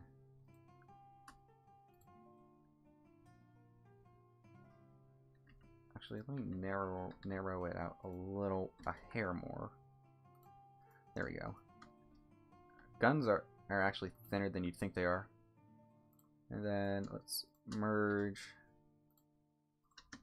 these at center.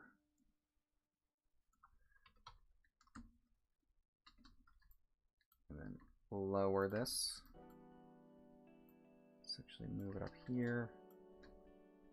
Raise this. Let's actually separate these faces.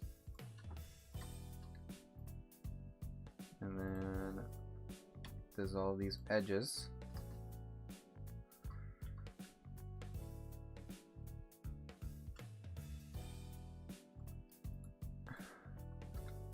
And I'm actually going to do the same right here.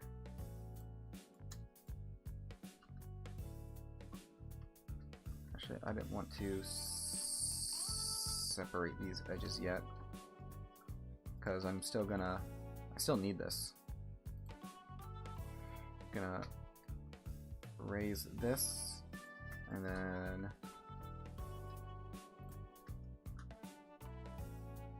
move this back, and that's when I'm actually going to separate these faces. So let's separate my selection.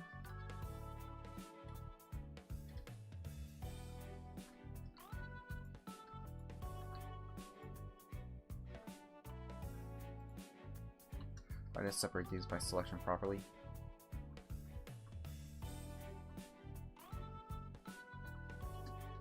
Select this as well and separate by selection.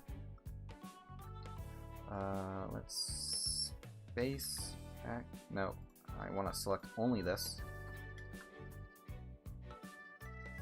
Okay. And I'm gonna have to create more faces. This is a little more expensive, but it is what it is. And then dissolve these edges, and that's what I call edgy.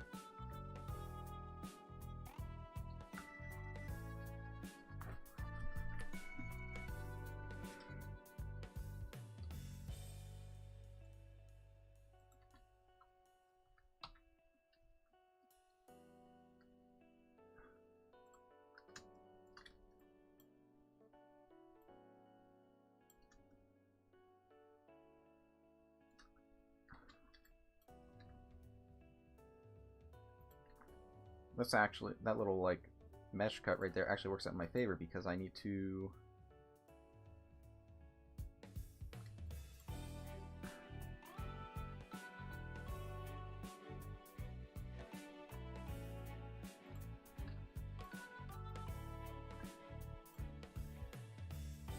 or do I?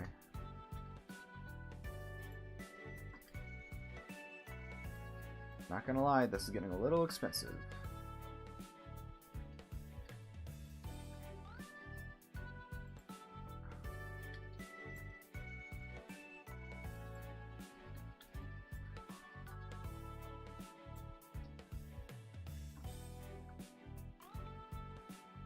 The M60's back end is, or stock is actually kind of flat.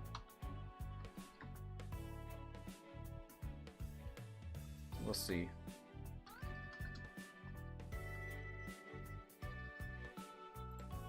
The trigger mechanism for the N60 is smaller than the receiver, this whole chunk right here. So I'm gonna add the face, and then it's about yay. Or is it? It's hard to get a good angle on the M60 because a lot of the images are side profiles, which makes it kind of hard.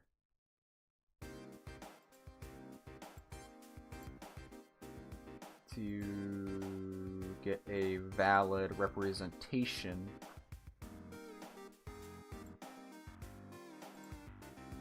of the M60.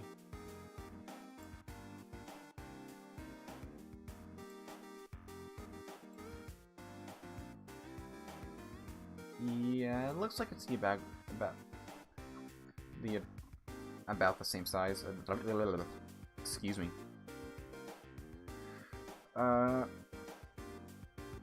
For now, I'm gonna model like it isn't. Take some liberties and just model as is.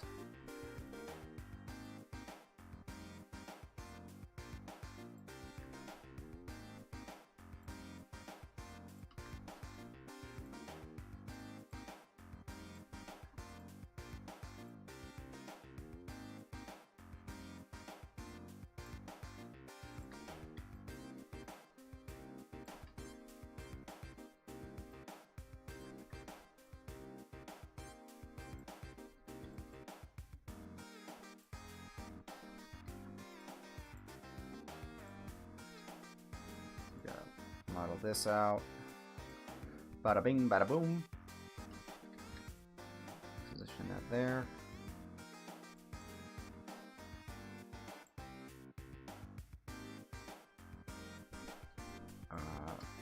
Merge last. Merge last. Merge. Merge last. Last. Last.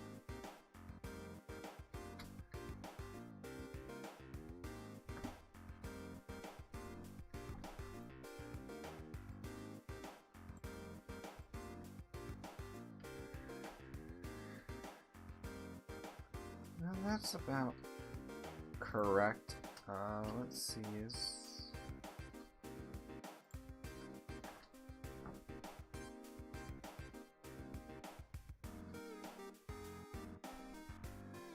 we're at 110.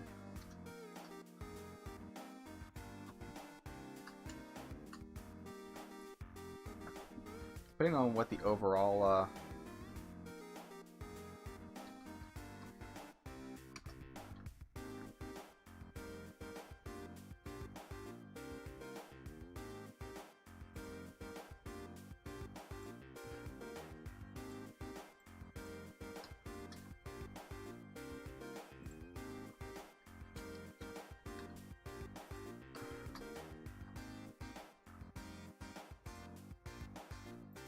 the overall length is, or like the overall poly count.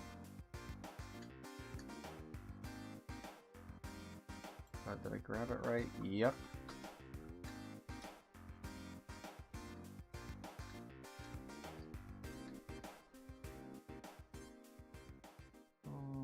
Pinpoint it to here. And this is the shroud.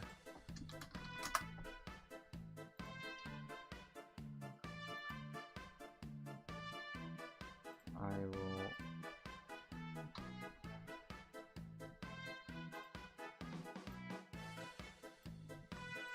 do that, move that down, scale that up.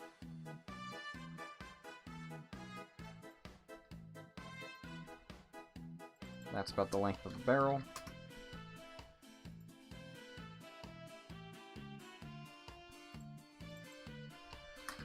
Handguard.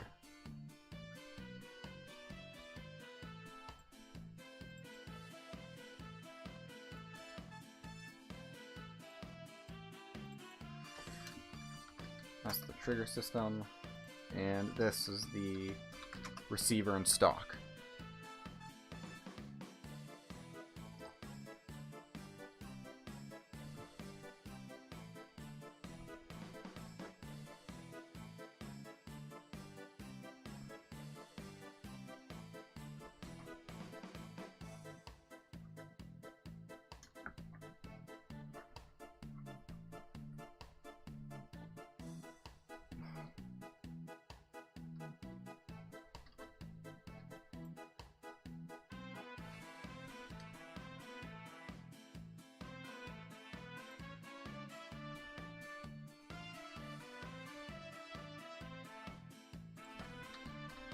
Actually, it's very, oh, this is very important. This lifts up. This mechanism, right here lifts up, so I gotta do something about that. What if we were to...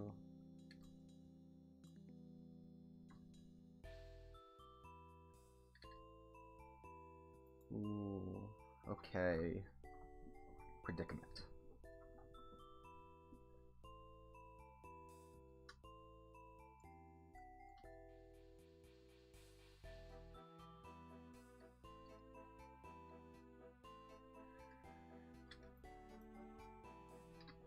But if I were to move this over...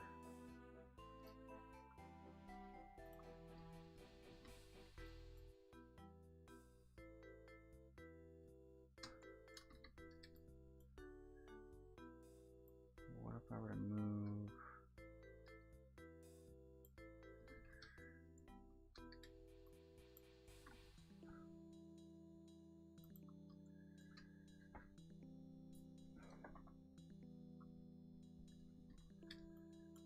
this...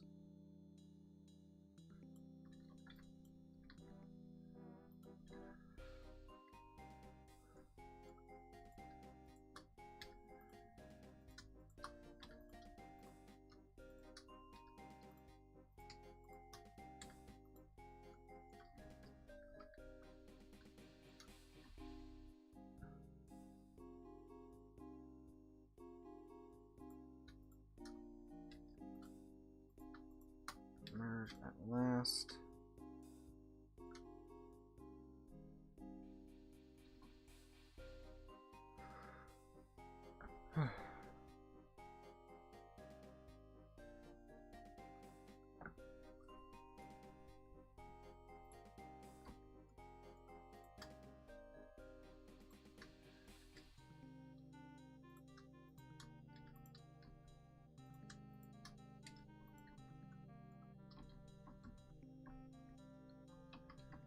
What is this currently looking like? 102.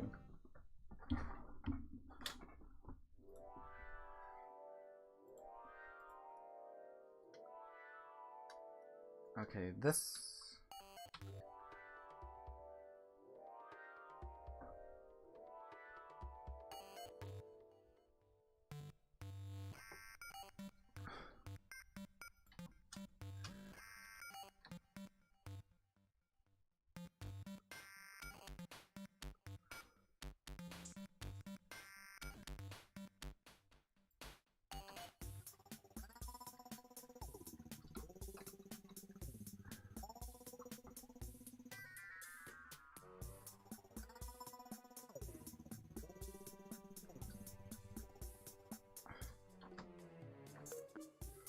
Whew. This is tough.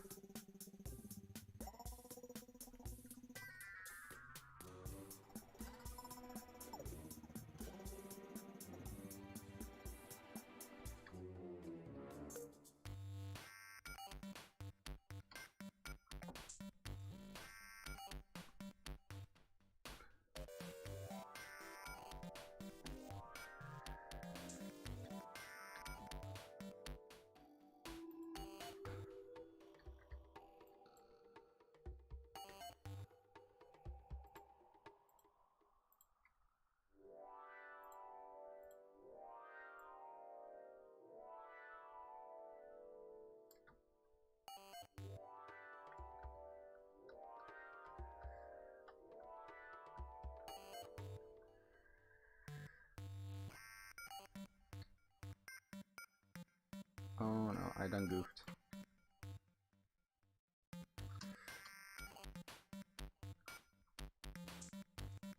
Oh, no worry, I could just...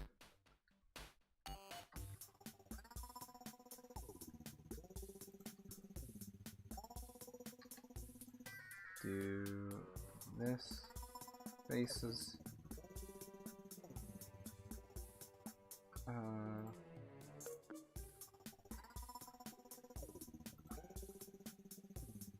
Mirror on that axis.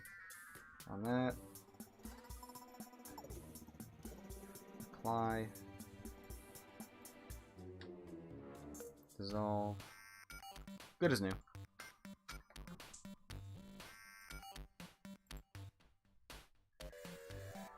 Okay.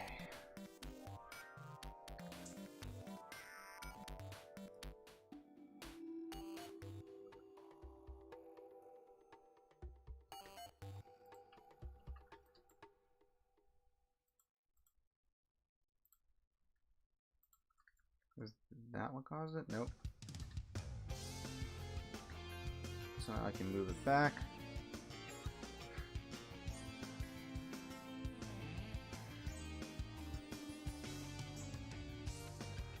And I can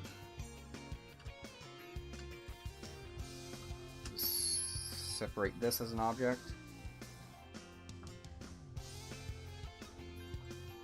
Because this is actually the cover.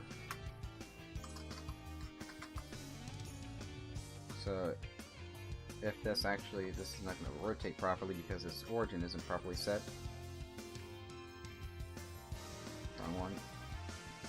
Wrong one. Yeah, it's supposed to lift up somewhat like this.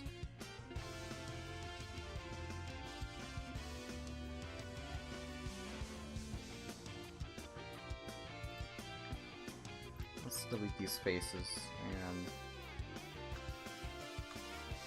because I want to properly display the reload.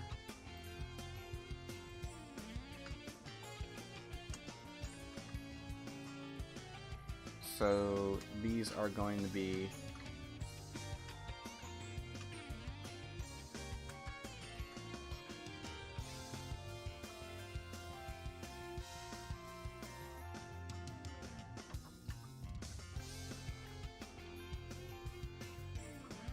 this is almost done.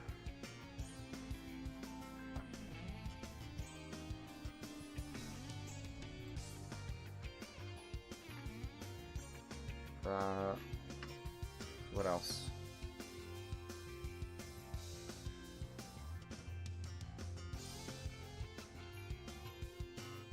The sight. The rear sight. So I'm gonna rear sight. Y 90. Yeah, 90. Edit mode, scale.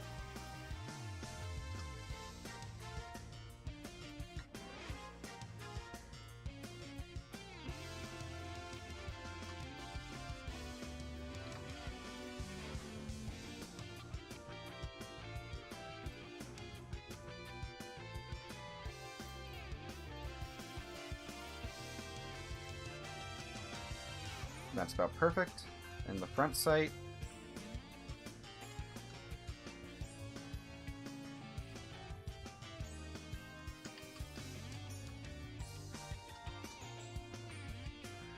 Which, what I'm actually going to do is just, why don't I just duplicate this, and then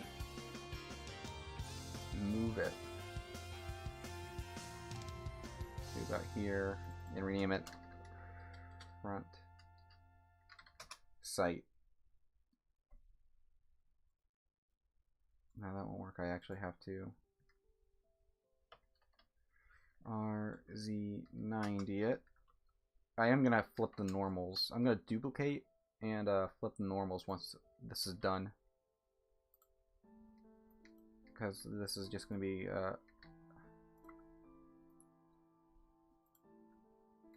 representative. So, and then merge at last. And this one I'm going to GZ Doom.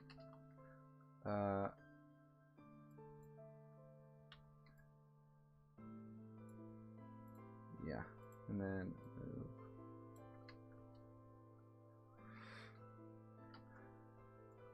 There we go. We have a front sight, we have a rear sight, and we now need to model the carry handle. I think we also need to model the gas system too.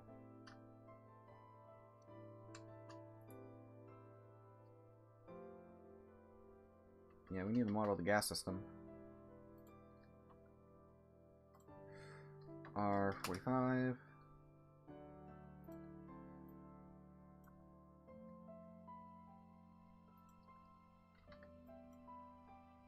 Right. Face. Do that.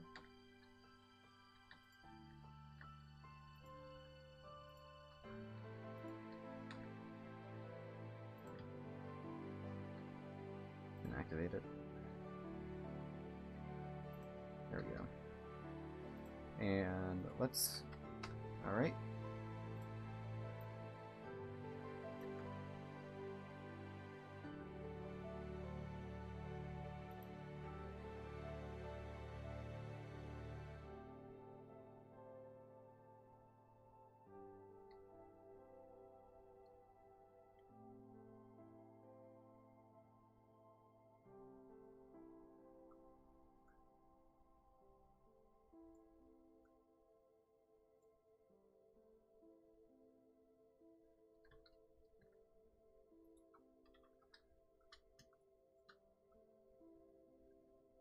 And let's, how am I going to do this? I think I can cheat.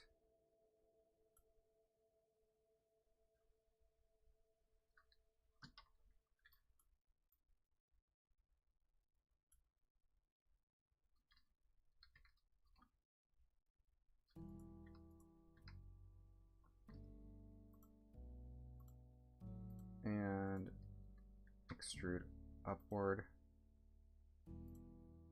Separate this. And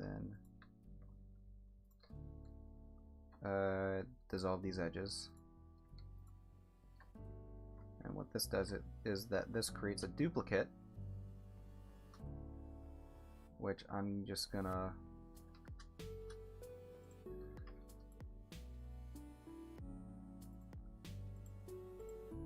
it's kind of hard to see.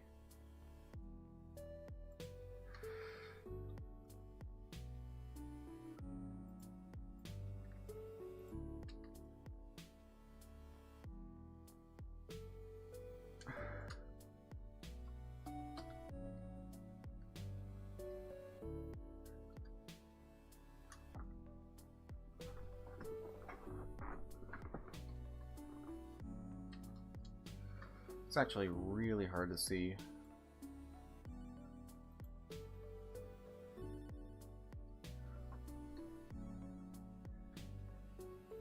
I'm using just the full sheet right here.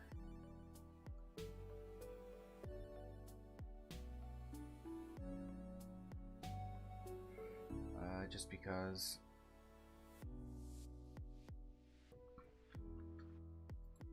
or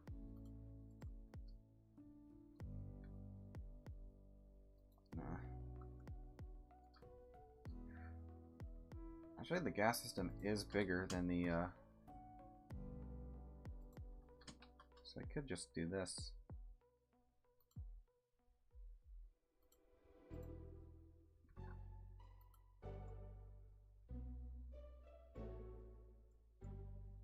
Yeah.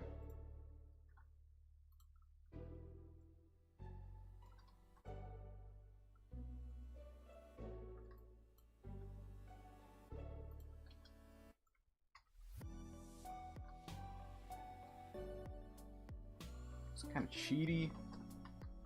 Isn't accurate, but it, at minimum,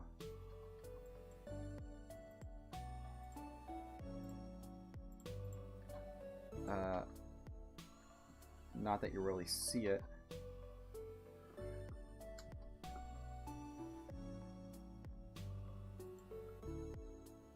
The bipod.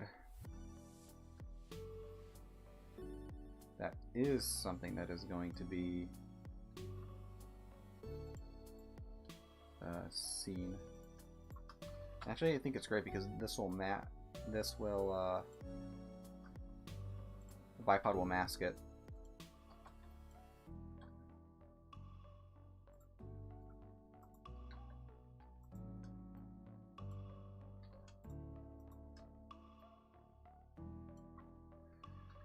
So here's what I'm gonna do. I'm gonna delete one side and then add a mirror modifier on the Y. Enable clipping.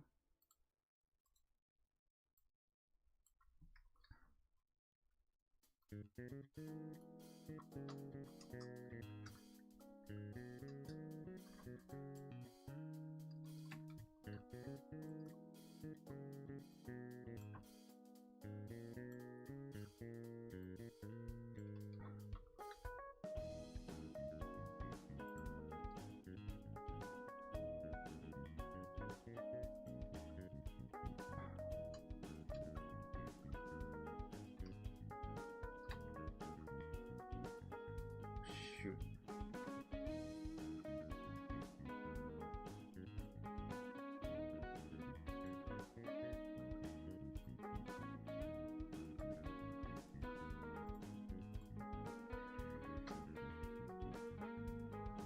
Okay, single that. Move that down.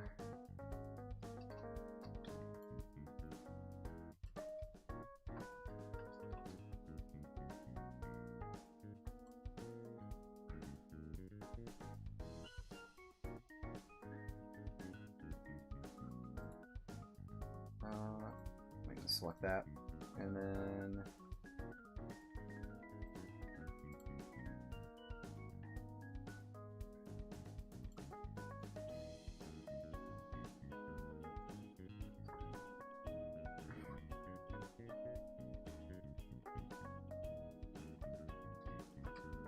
let me actually merge this at the center. You know, let me extrude this and out to that. I have an idea.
And let's extrude this out this way.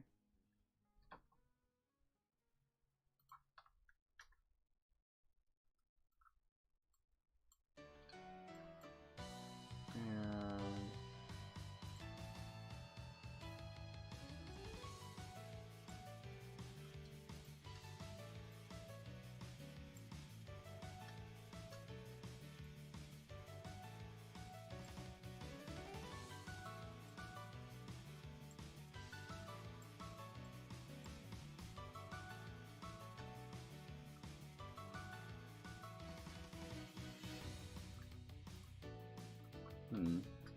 That's not good.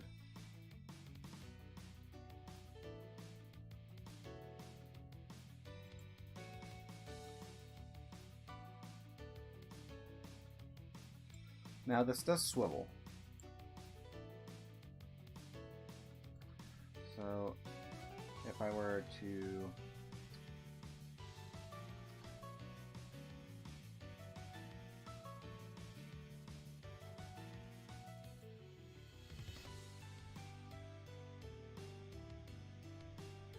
guess that'll do.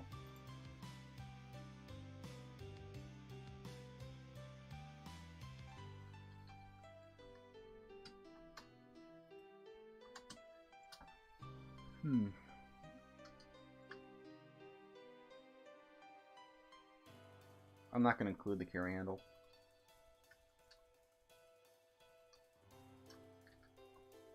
Merge at last. I am just going to get rid of this bevel's not really that important.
Wait a sec. I can improve this. This says this has to go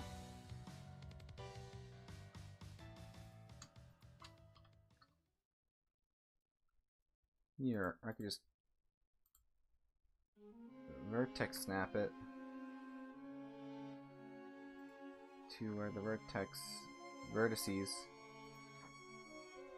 meet here.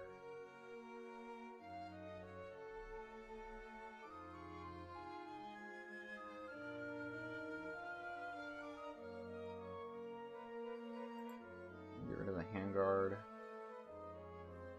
the barrel, and the heat shield.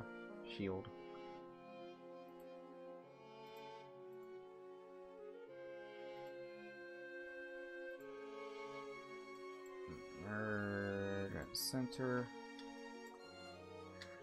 Merge at center.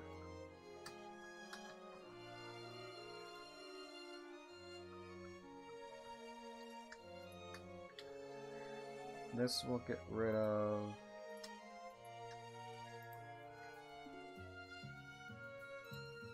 those, which will make it a much more lower poly. Yeah, we're now at 117 tries. This is amazing how this is much lower poly than the M60.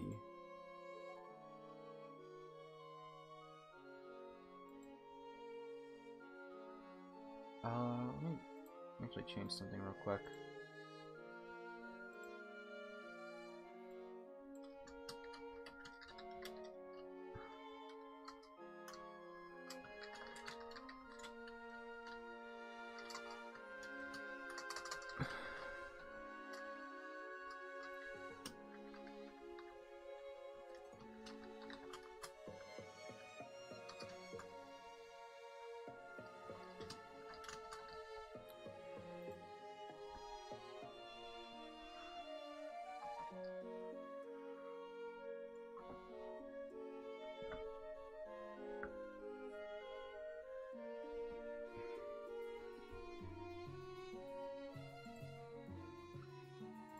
I can save on polys here. There we go.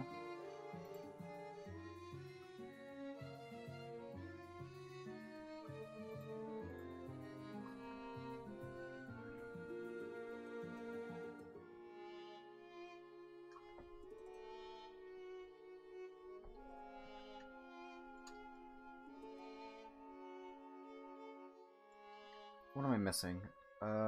In the M60 line.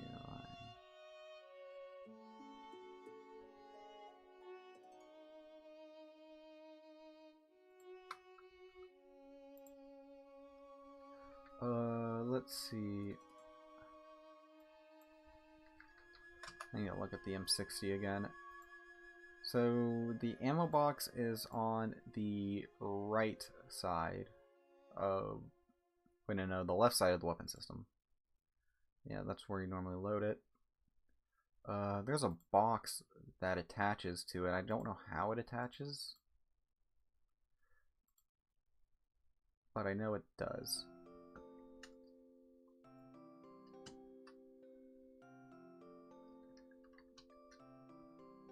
So I'm just going to use a cube. Literally, that's it. Just going to use a cube. Just slap a cube right here.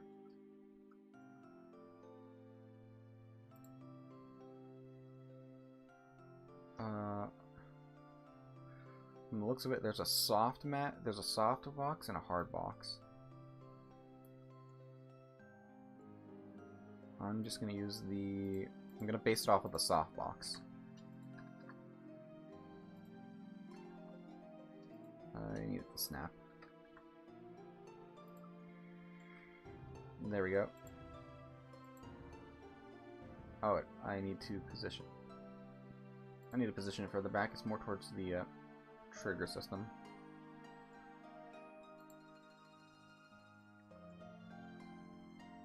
And let's Y. There we go. And then I can just make it slimmer.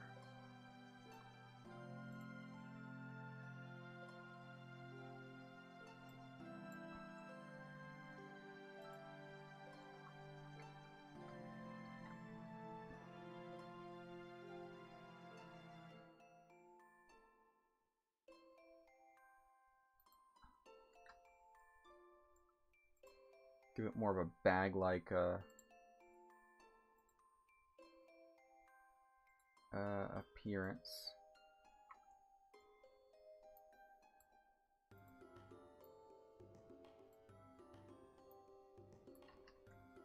There we go.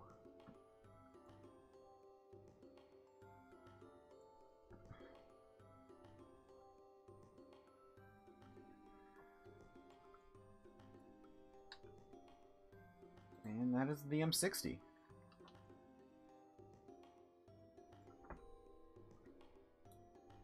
It's much lower poly than the M4 or the AR series. Yeah, by a long shot. What is even taking up the poly count on this? Like, it's not even that bad.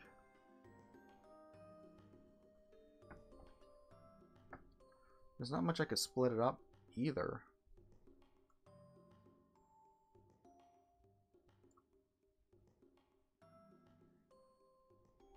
Seriously, it says low. It's as low poly as you can physically get for it to resemble an AR. 124.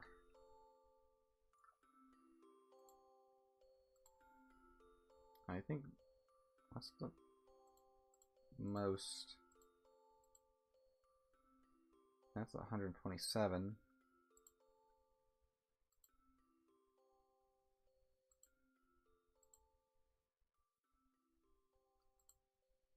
I'll just enable the M4.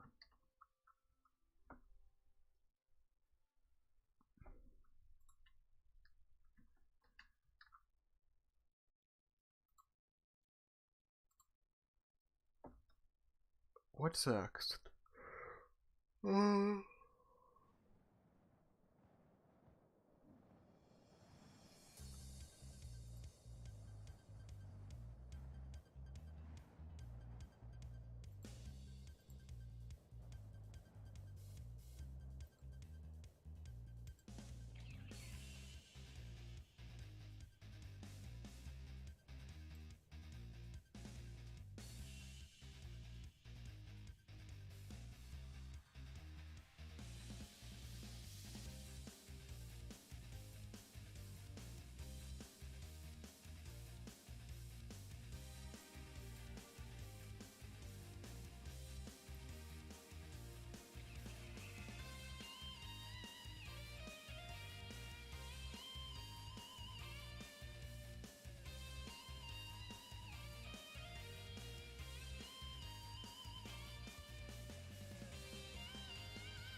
Let's see. Sorry, I was just thinking.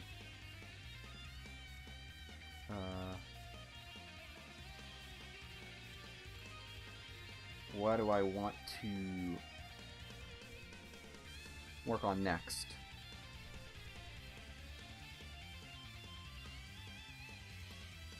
Yeah, it's whenever I create a new window, it doesn't show it because it's using window capture, not screen capture.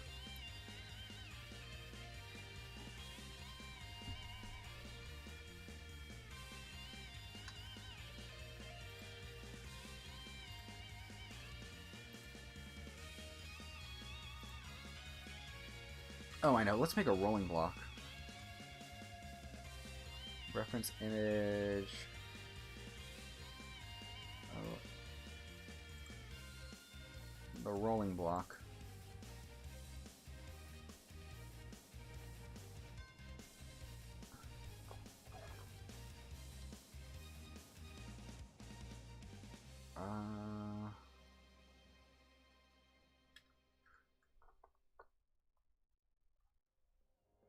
I need to look at this. This one is based off of a rolling block I actually own.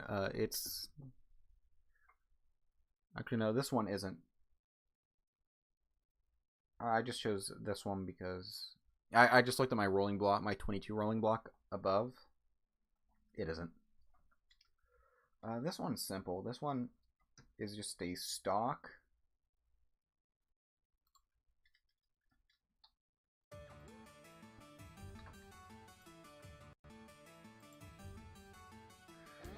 This one's literally just a stock hammer, barrel, and like guard. I didn't mean to hide that. Scale. That's about right. I mean to hide it again. Keep pressing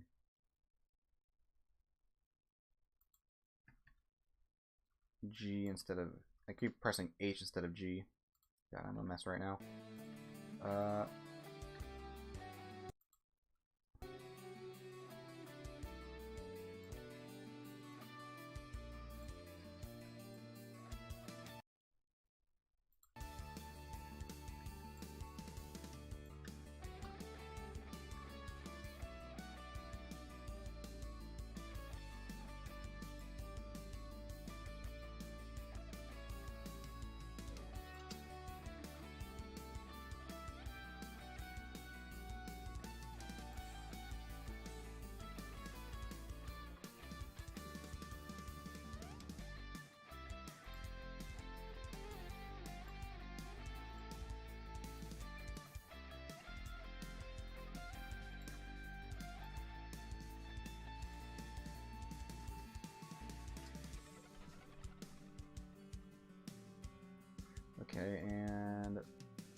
can just merge these at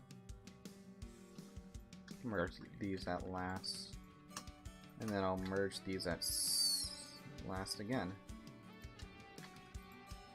So in that way, this model doesn't even exceed 20 tries.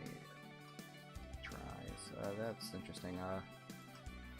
This one, I'm also going to merge the here.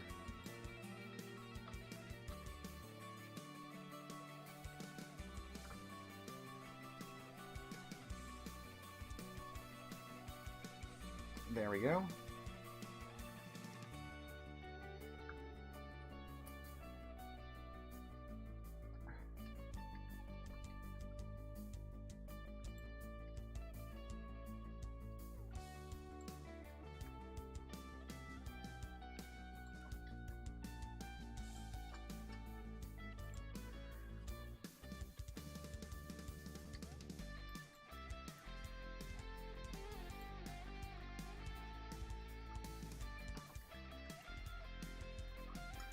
And then I'm going to move this up here. Worst comes to worst, I'll just merge these 2 points over yonder, but I don't need to do that right now.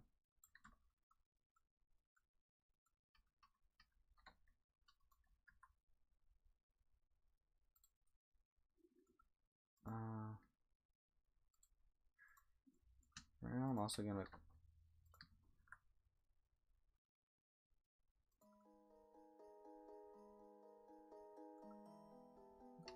leave it like that, and then create a new cube, rotate it 45 degrees per usual, because that closely simulates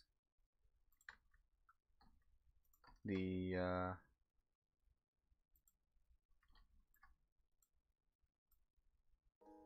more rotund, to put it that way.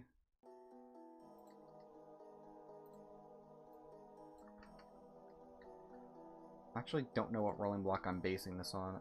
Let's see, do I have a reference? Let me do, I don't know.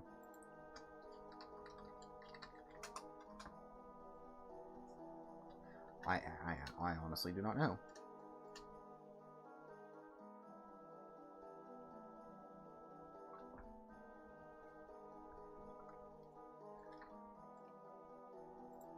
All I know is that this is being based off of a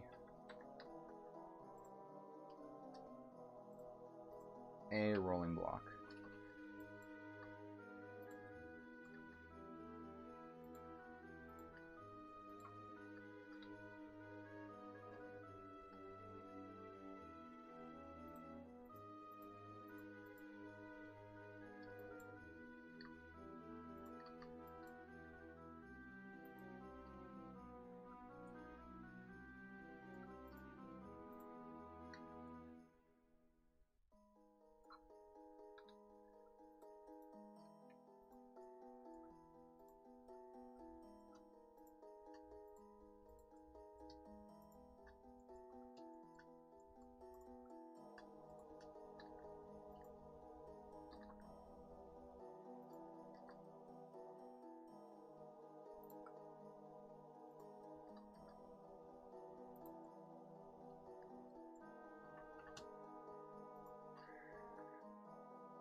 Okay, and let's do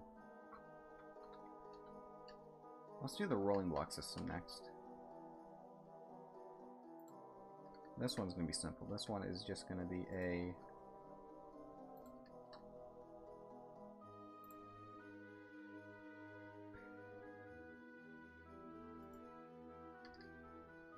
set the pivot down here.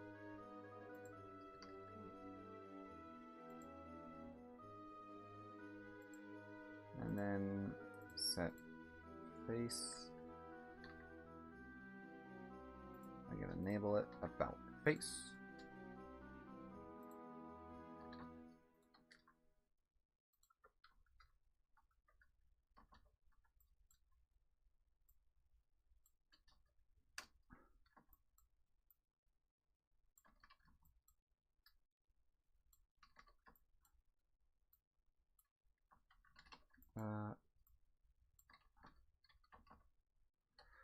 This is already 60 tries, which is concerning. Next is the hammer system, which I will thin out to about yay length, or width, if you may.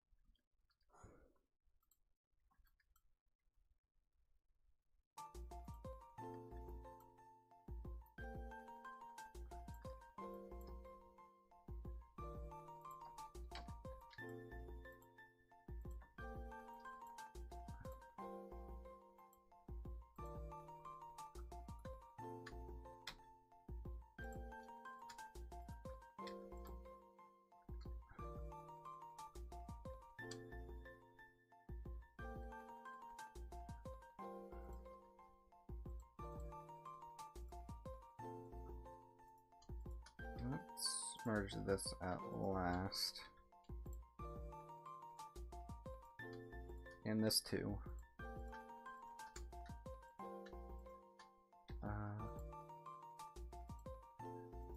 This part might not be shown, but when this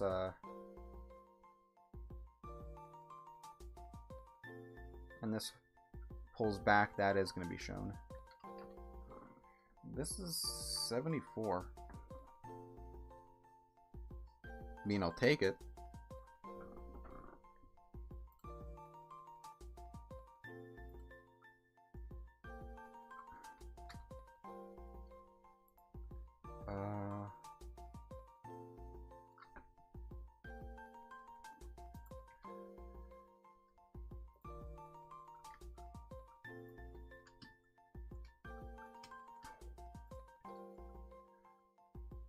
Let's actually, what happens if I merge this?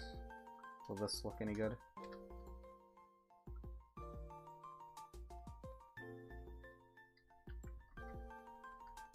No. This is actually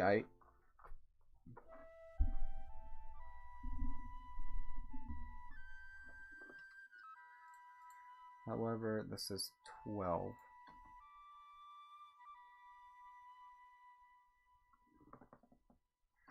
Yeah, that seems reasonable.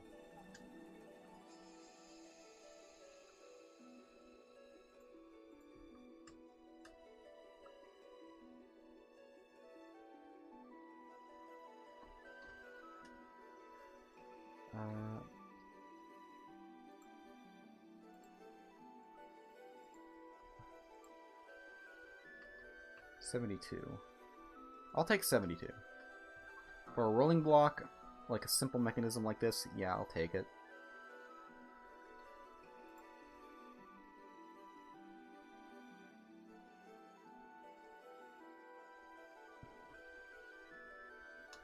I don't think I can get any simpler.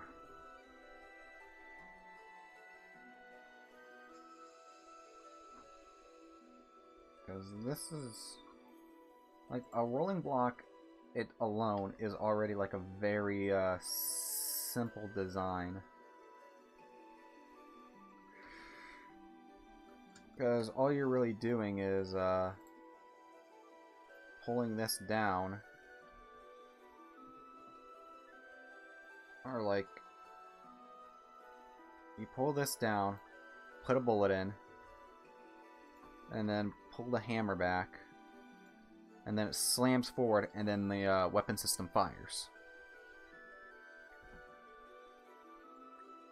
It's literally hammer hits bullet, or hammer hits firing pin, but there's not really a firing pin, it's just this little thing. That little foot angle. But can I make this model itself simpler? Does it have to be 4?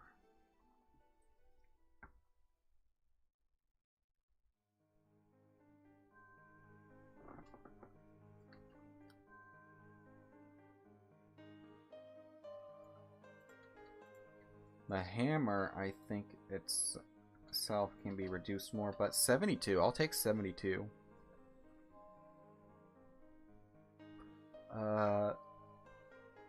Now for the next one.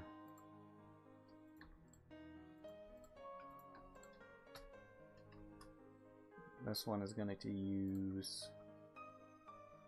Let's see...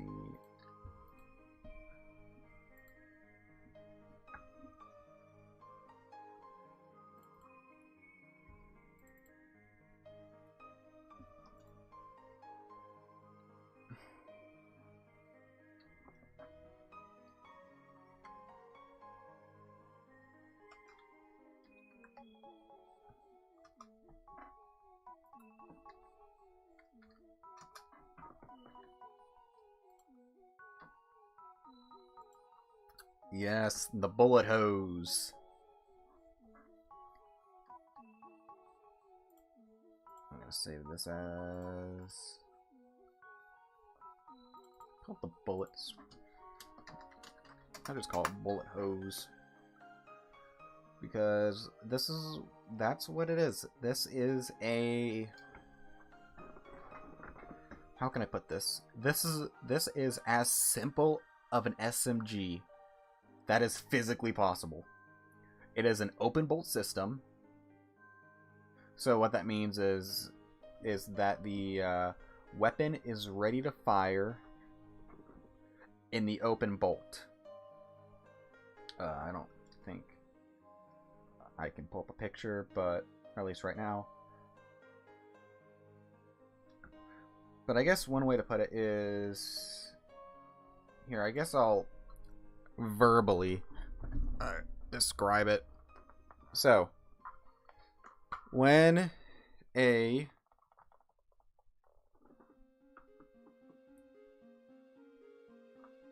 weapon is open bolt, think a bolt action. I'm actually going to use my AR as an example. Let me just close the bolt. Let me actually take the mag out so that it can, so I can properly open it. So, when you pull the bolt back, it is in the open position. When you pull the bolt forward, like a bolt action, like you know how you do the chin-chin, chin-chin. The first chin-chin is the bolt opening. You're ejecting the bullet. When you're doing the second chin-chin, the bolt goes forward. The difference being with a bolt action in most semi-automatics, the bolt is forward. Here, let me reset the trigger on the on my AR. That was not an ND because I blatantly pulled the trigger, seeing that the weapon system itself is empty. I'm going to put the magazine back on, confirm that the magazine itself is empty, and we now have an empty weapon system.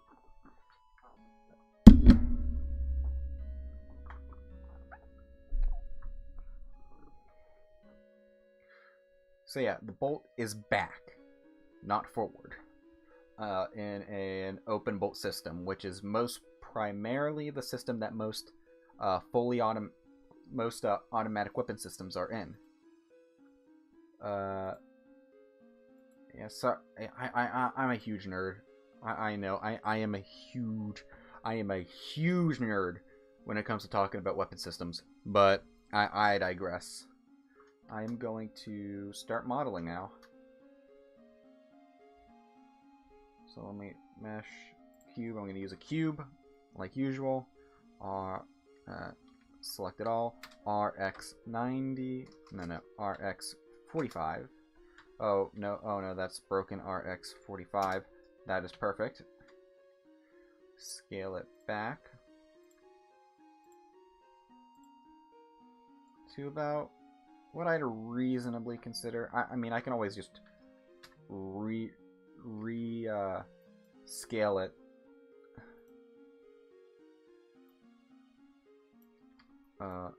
If I don't think it's proper, I didn't do it right. Keep forgetting I have to go in wireframe mode when I want to do like the full object. So let me pull that back, pull that forward.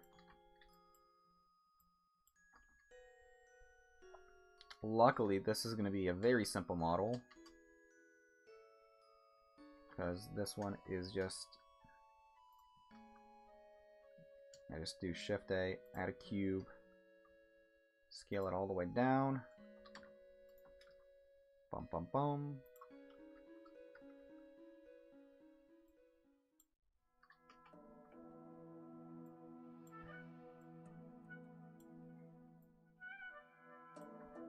I think this is from Professor Parabellum manual, which I cannot confirm whether I've read or not. God, ATF's gonna be knocking on my door. I'm kidding. Search me all you want, you're not gonna find anything. Because I don't have anything.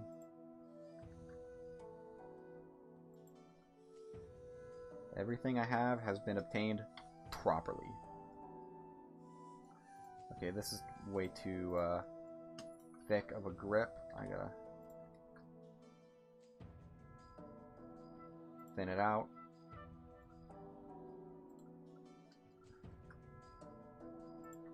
That's about reasonable.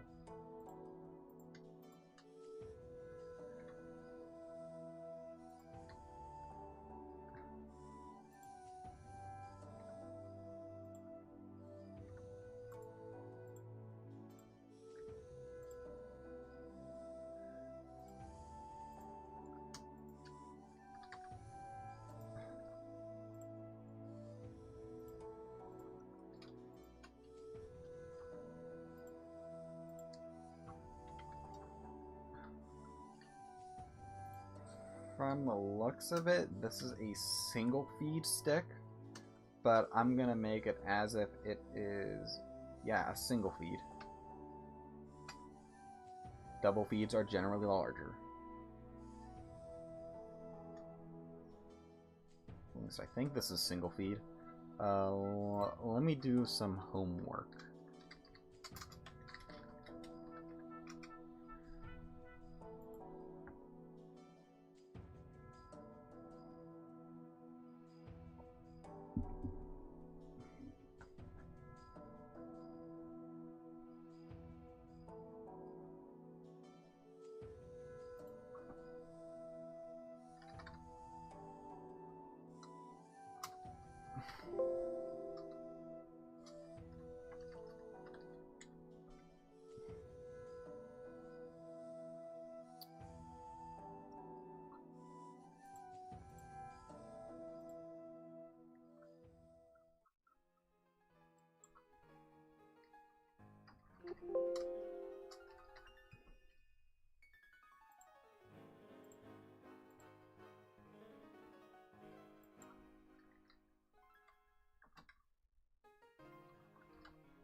Okay, it says 32. So my guess is that this is a double stack system, which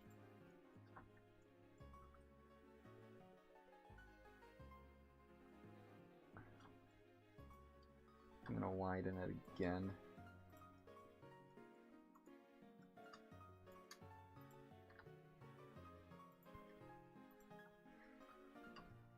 Because of the manner of what I'm using this manual for, it is perfectly okay because this is for like artistic reference purposes. So I am not violating anything.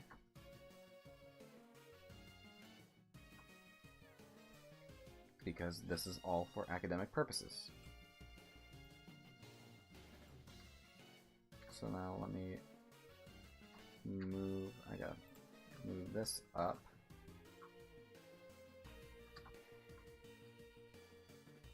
Let's say about there. And then let's say about there.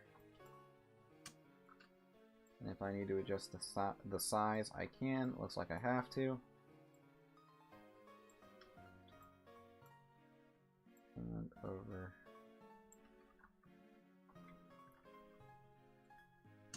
here.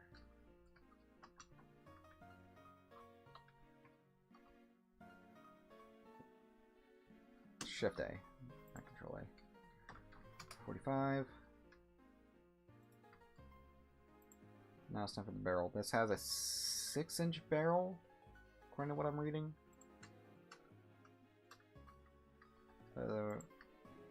Which is actually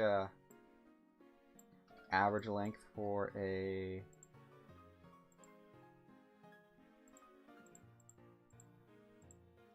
That's actually average length for an SMG, I'd say.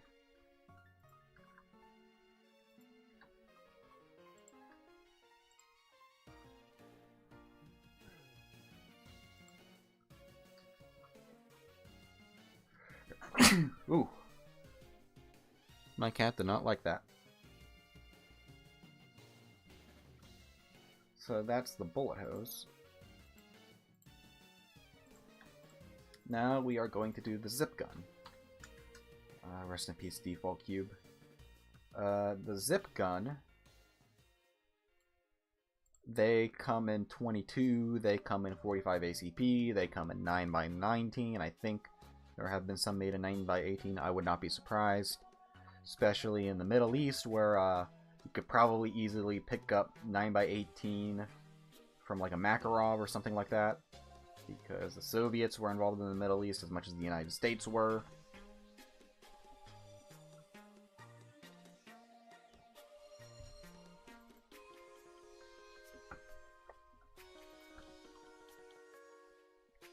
I have a couple reference photos. This one is a straight pullback. This is also open bolt, so it's not really as accurate. Let me open up more reference images, actually. I have 3 I want to use. This one's a stock image, which, although it says imaginary firearm, this is actually a functional piece, because, Exhibit A. This is actually fully functional.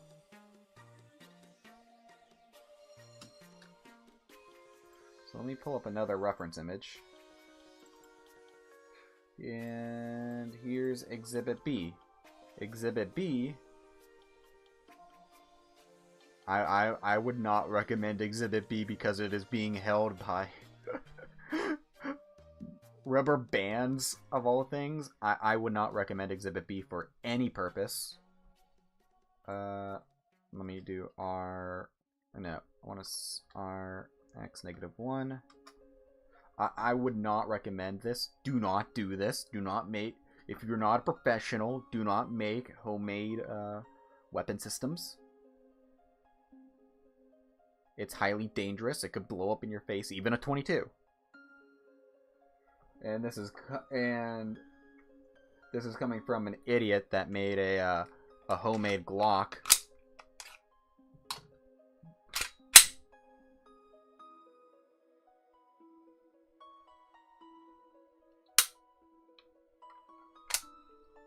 Which I am not showing on screen because I have no, you can't really tell if this is an airsoft or not. YouTube and Twitch, you can't tell if this is an airsoft or not at YouTube and Twitch again, because it's not actually shown. It's implied it could be an airsoft, quote unquote airsoft.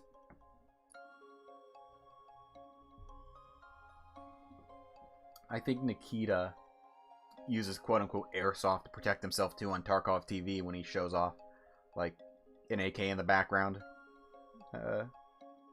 This is all for educational purposes. Artistic purposes, mind you. So, I'm not... If someone can, lewdly body paint... Well, not lewdly, it's not considered lewd because it's technically art. But if someone can, like, body paint themselves on like Twitch, I don't see why me using this could be an example of a TOS-able offense. Same with YouTube. So we have our 3 reference models. None of these are copyright, except for this one. This one is copyrighted because it's a Shutterstock stock image. But these 2, well, I think this is because this I think was actually made in America. But this, I think this was like made in like a third world country and then seized by the police. I think. I wouldn't be surprised. So let's actually make this. We'll start at the barrel. And work our way over.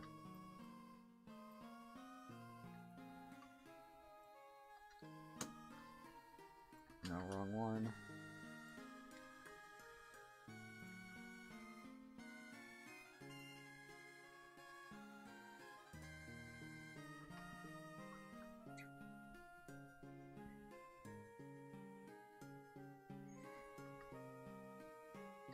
Let me save this actually. Homemade zip. Homemade zip. This one looks like it's chambered in 22LR. Again, this is an open bolt system. I could tell because of how the mechanism works. There's no way you could fit like a striker or a hammer in here. So you pull this little thing back, and then it'll go open. And then you pull the trigger, and then it will go forward and slam into the bullet, or slam into the cartridge, and the bullet will go off.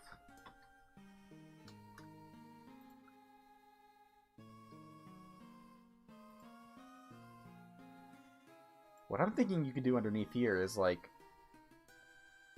how cool would it be, like, this guy, like, holstered it. Like, not like holstered, but like put it like sling mount on it. If you just like get like a 22 mag, like say I don't know, like a straight 22 mag, and just like carve the hole into this grip and put them in, so you can take them out, put one in, and then put the mag back in.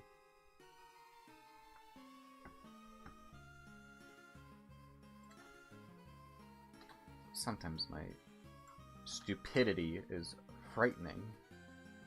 I would even conceive something like as weird as that.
Let me merge these.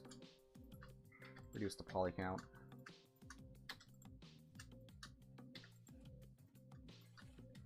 that last.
Let's add another mesh, another cube.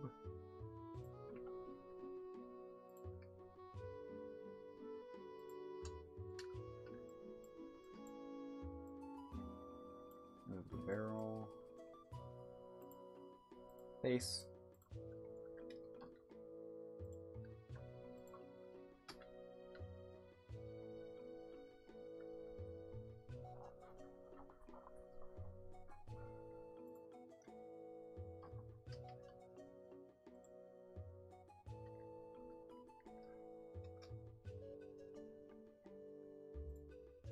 Remove.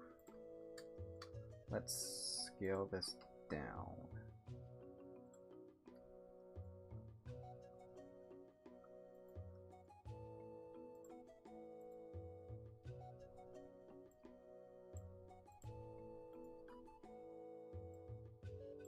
And let's actually move it back like that.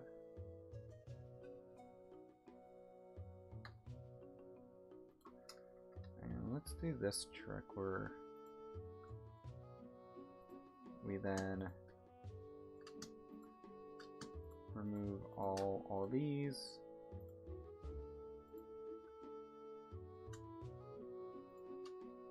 Fill that back up.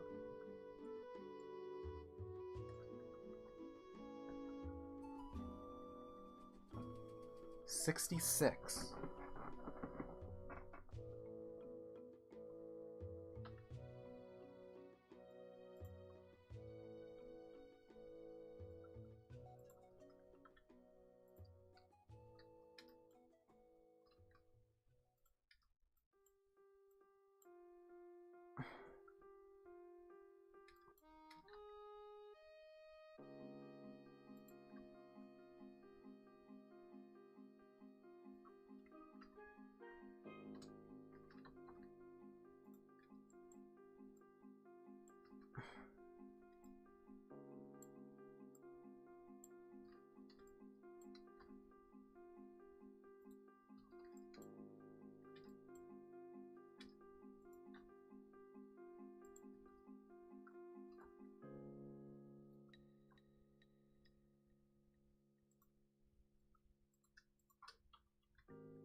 merge these two at center.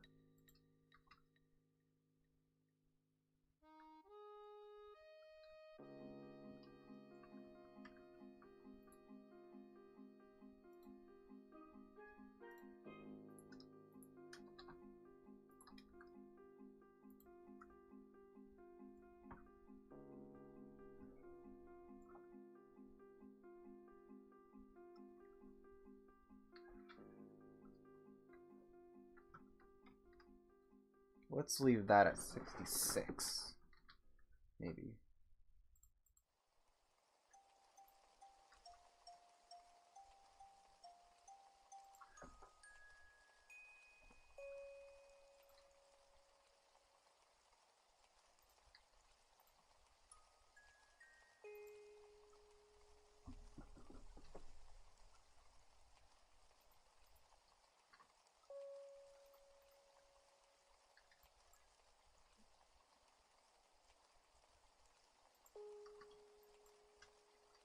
Let's go for a fuller length.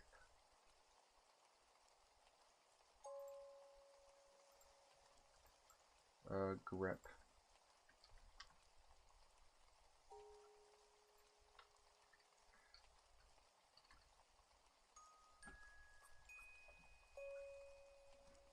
Actually, no. Let's cut it to here.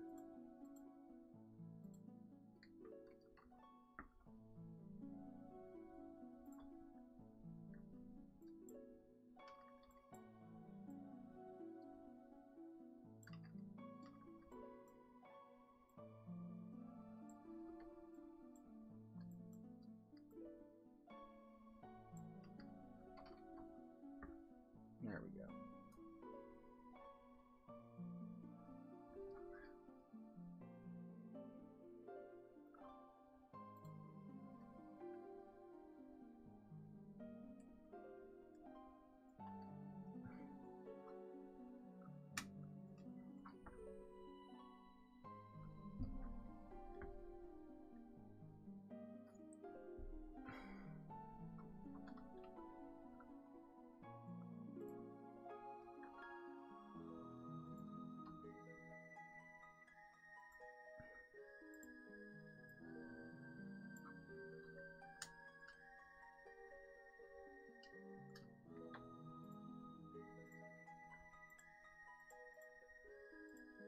Let's do an edge.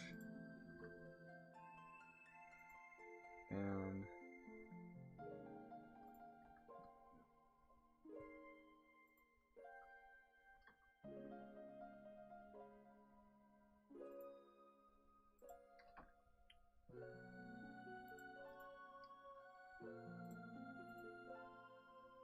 actually it'd be easier to do it here. Yeah. So let me save. And so how a zip mechanism works is that you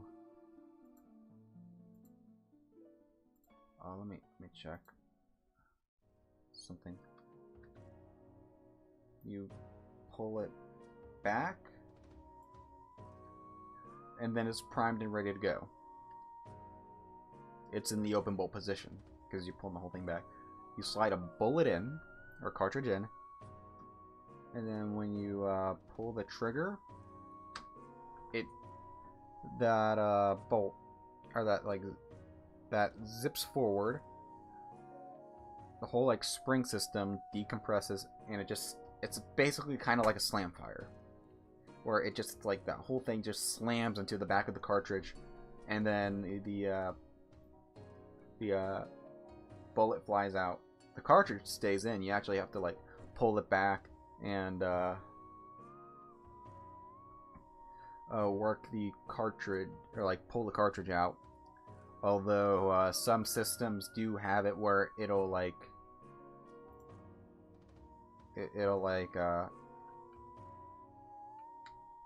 push forward and then yank back again, or the gas pressure actually pulls it back again, and then you can just slide another one in, and sometimes the shell will pop out. My guess is that usually happens more with 9mm and 45 ACP, because there's more gunpowder behind the system. Maybe 22 long or 22 magnum. I don't know. Maybe. But a zip gun that's chambered in 22. Sorry, that's chambered in like 22 LR can fit 22 regular and 22 short. 22 Magnum can fit 22 LR, 22 regular, and 22 short. Sort of like how you can fit 38 Special into a 357. 38 Special used to be a very popular cartridge, and now I think 357 is more popular just by the fact that you can put 38 Special in a 357 revolver, but I digress.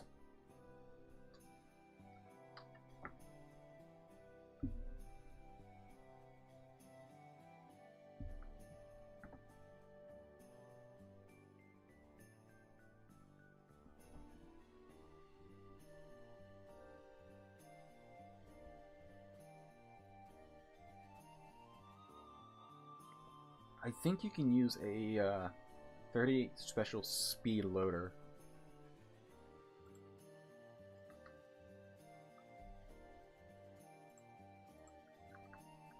And a 357. Let me check. Real quick. Science. Can you use a 38 Special speed loader for 357? Yeah, they work with either or.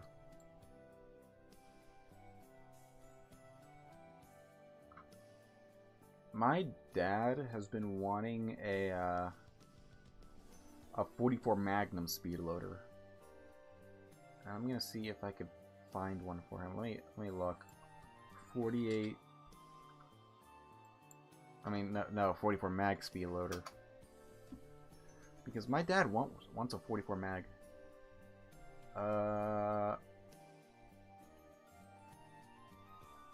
Let's see.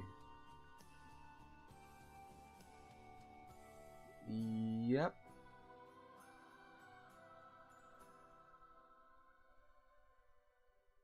This is the model 25.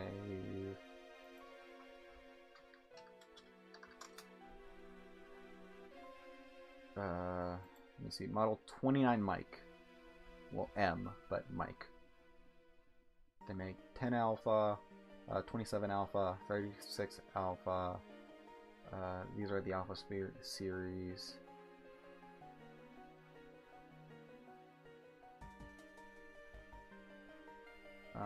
They make them for 22, 44, 44 Special, 45 Auto Rim, 45 Long Colt.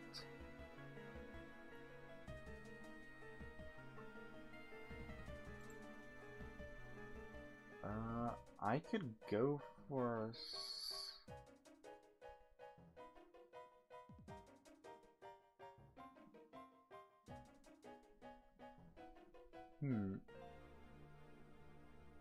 that'd be funny to show up on range with a model system speed loader pouch.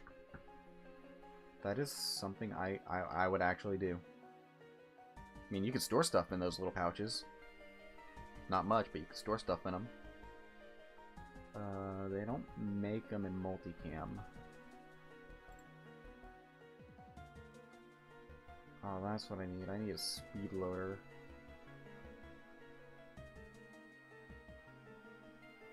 For, like, my AR mags. Maybe, nah. Glock, maybe. AR mags, not really.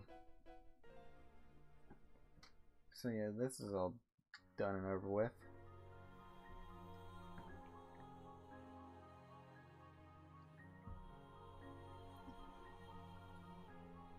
The rolling block, the zip, and the hose may or may not be the starting may or may not be the starting weapons, if you may, for the fire team, or the team.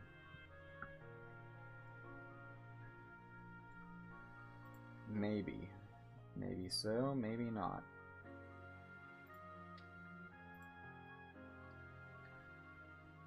You know, I'll do it like this, because that gives it a little more shape.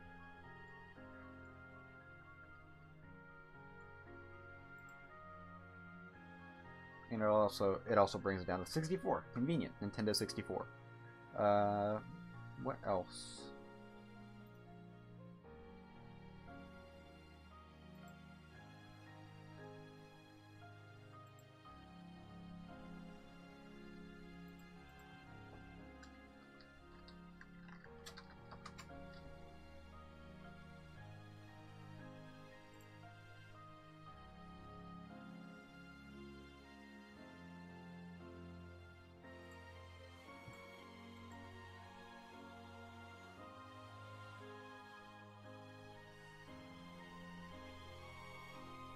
Okay,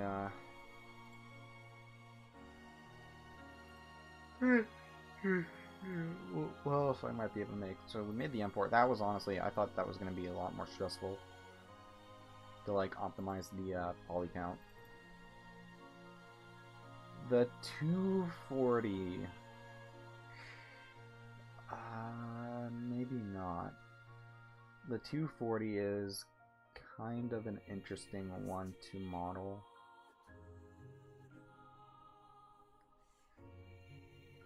That one might be difficult to keep it as low poly as I physically can.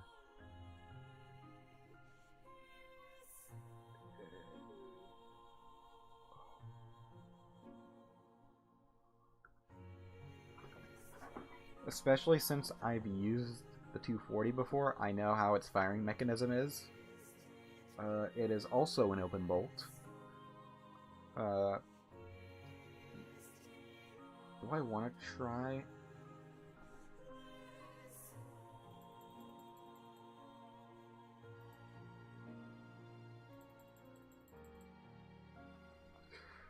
The problem with the 240, modeling the 240 is that, like the M60 as I modeled, you have to take like the cover, or like there's a latch on top that you basically squeeze with your fingers all the way in the back, and then it pops open.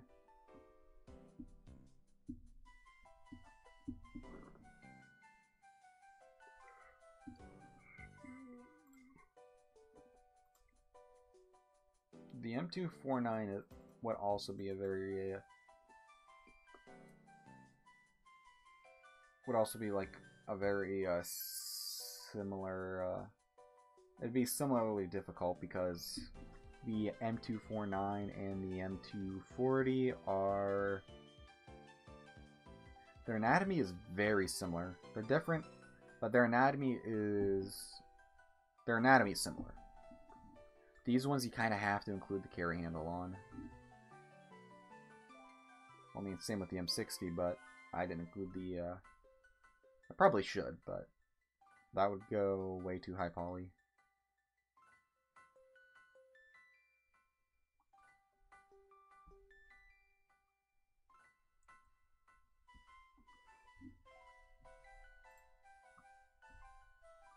You know, I'm gonna go back to the M60 and add it, because that's kind of a, it's a mechanically required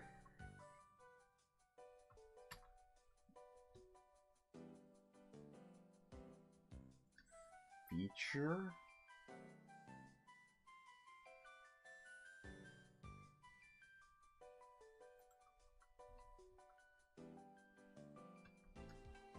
It's a mechanically required feature of the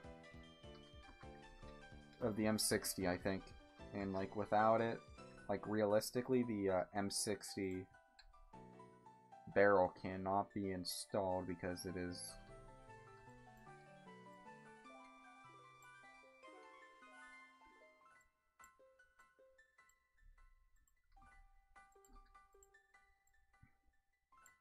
The new M250 does not have like a carry handle or like a barrel changing handle. That one you actually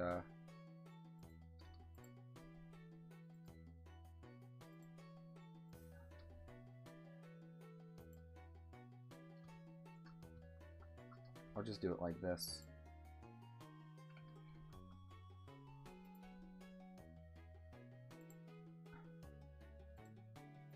And then I'll just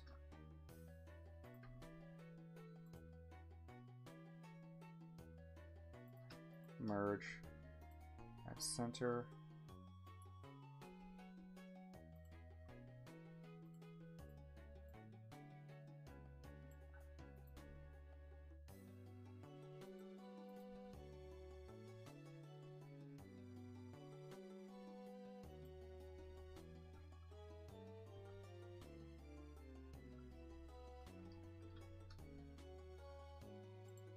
None.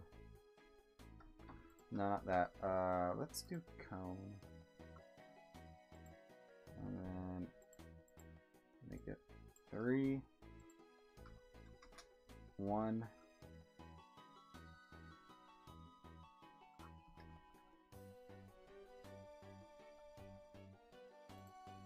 Okay.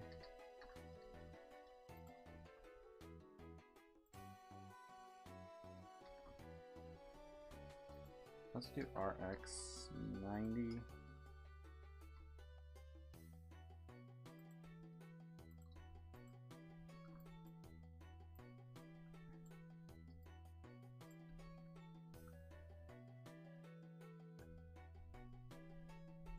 Which side does the M60 barrel go? I mean the carry handle. I think it's the right side. No, it's the left. It's the left side.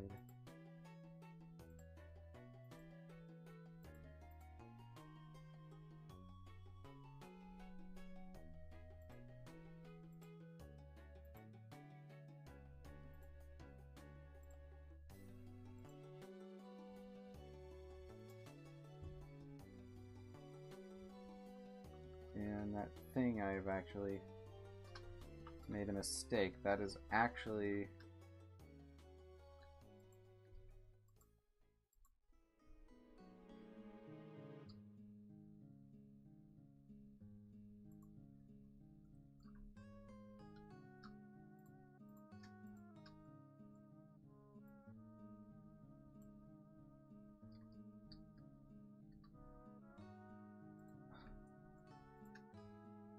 let me join this.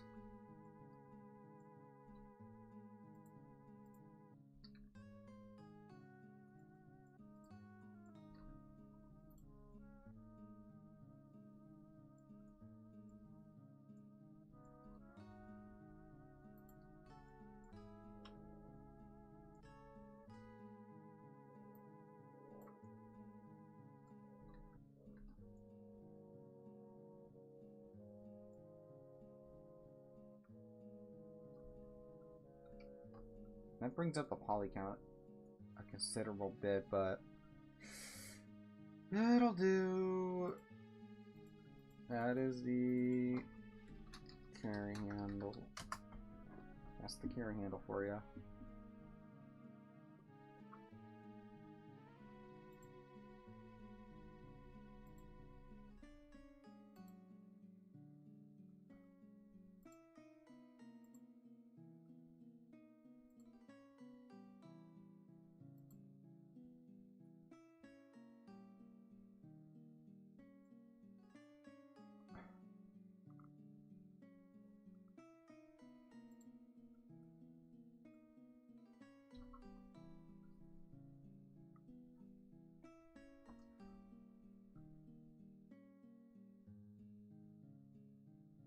Do I have herder carry it by the carry handle, or you don't know? He's just gonna be that strong. He's gonna hold it by the trigger guard.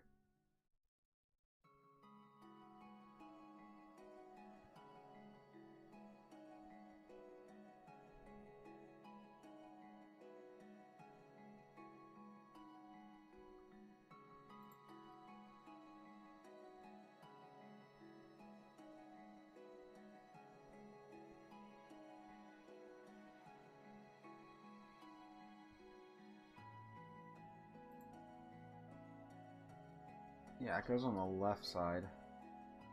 As I'm looking at a picture. The only like good picture I could find is of like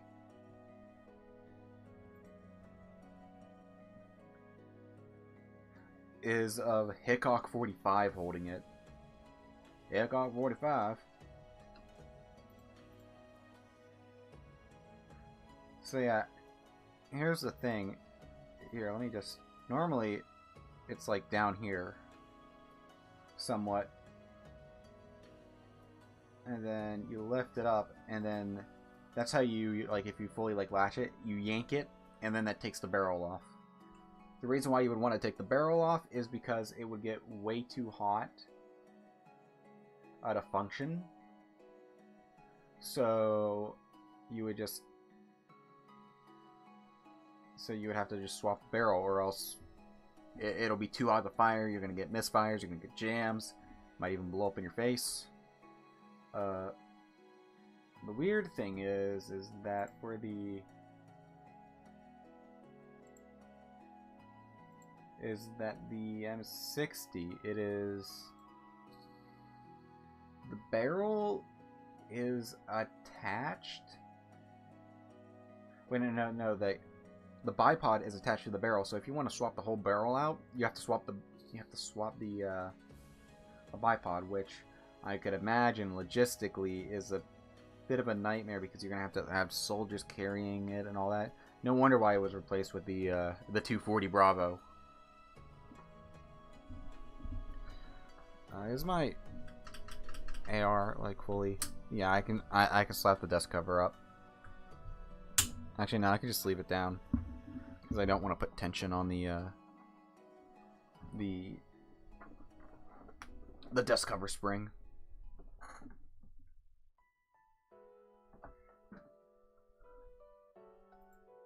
I think I can actually go further and merge that last, and then I think up here I can merge at center. Yeah, and that reduces the poly count by a fair bit.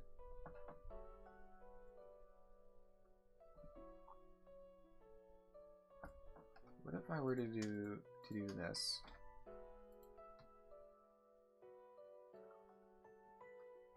Nah. Because Herder is actually going to carry that part.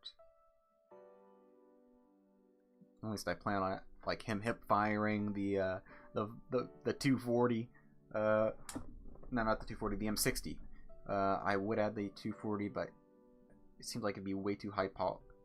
My minimum like skill. I mean, I guess I could. The M60 was pretty easy.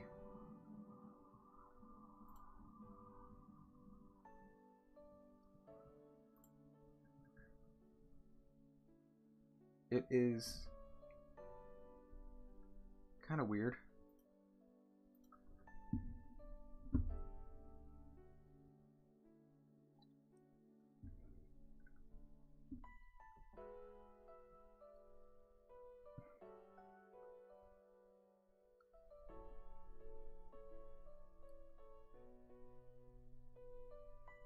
I do want to include the I do want to include the 240 and the M249 and like the HK416. It's probably the only kind of like assault rifle Herder would carry ish, because technically that's a machine, that's a squad automatic weapon, technically a machine gun, like an LMG. Because the Marine Corps was like, hey Papa Navy, hey Congress, we want a new rifle, and he's like, and they're like, no, you have the M4 and the M16, and they're like, can we have a new SAW, squad automatic weapon, new machine gun? And they're like, yeah, and they pick the 416, and the Marine Corps picks the 416. And they're like, psych. we're making all of our infantry, we're making all of our Marines automatic riflemen. They're all machine gunners now. And that is how the 416 came to service in the Marine Corps.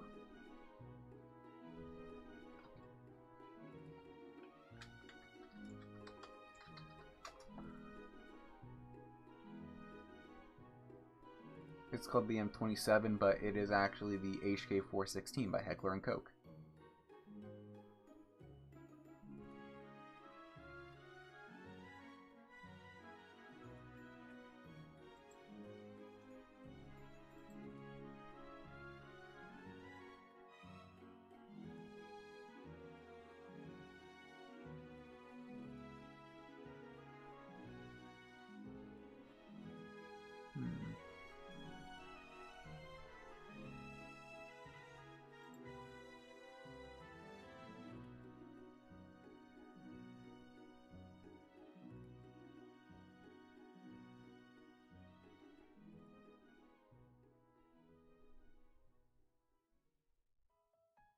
They still use the M249.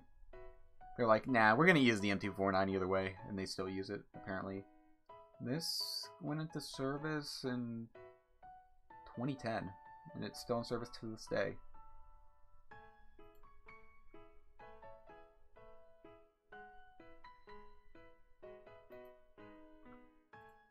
Meanwhile, they actually have flip-up sights for it. The Army still uses the front gas block front sight combo for their M4s.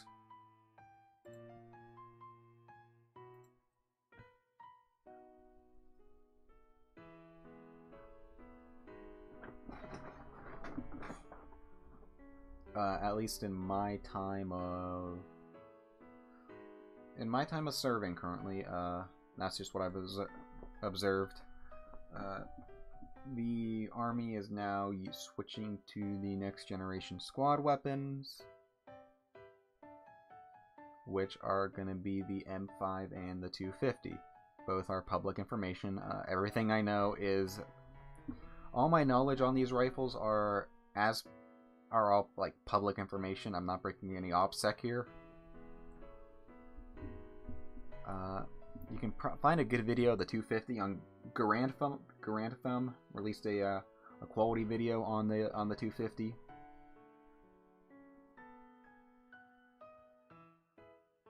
I'm such a nerd when it comes to like the 250 and like the like any kind of weapon system. On my free time when I'm working out, I just casually put on Forgotten Weapons and just listen. I wouldn't be surprised if like a few of the they work really well when I'm like thinking of ideas of like what kind of weapons I want to add. Yeah, because they're kind of unknown, and I kind of want to make some of these weapons known because they're actually really cool. And Ian does a good job presenting these rifles and these pistols and like these SMGs and all that. Although he's been doing it for a while. He's been doing it since like beyond like 2016. Since 2016? That's when I first discovered him on YouTube. I recommend giving him a watch. Forgotten Weapons. That's super hot. It's for sale on Steam. Super hot. Let's see. Oh, I just got recommended the CZ38. Well, that was 4 years ago. Hey guys.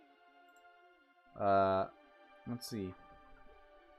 The Kolodovsky, the greatest Mosin Nagant in history, at least on paper. The 9x19 Scorpion on range.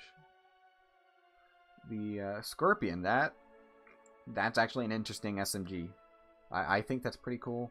A cool SMG. I think that appears in I think the Scorpion is in Call of Duty Black Ops 1.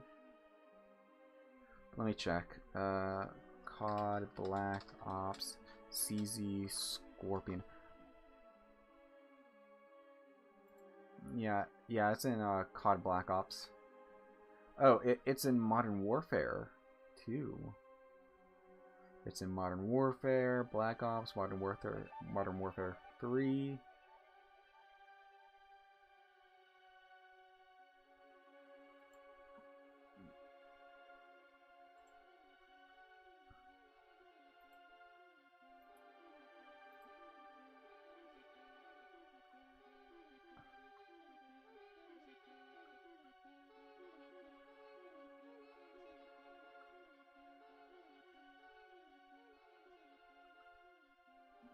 of course, COD Mobile. But, yeah, the CZ Scorpion, that is interesting.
That sucks. You can't really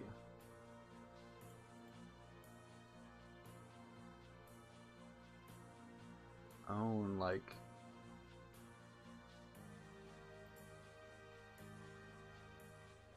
an M4.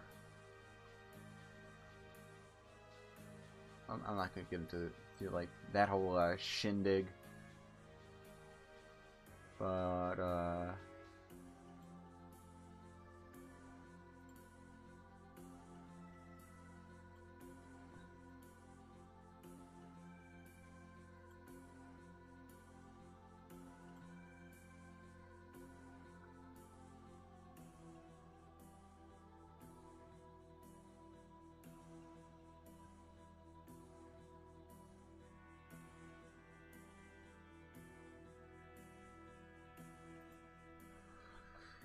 yeah, I would totally own one.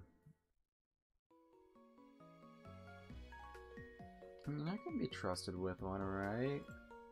I'm kidding. I'm just messing around.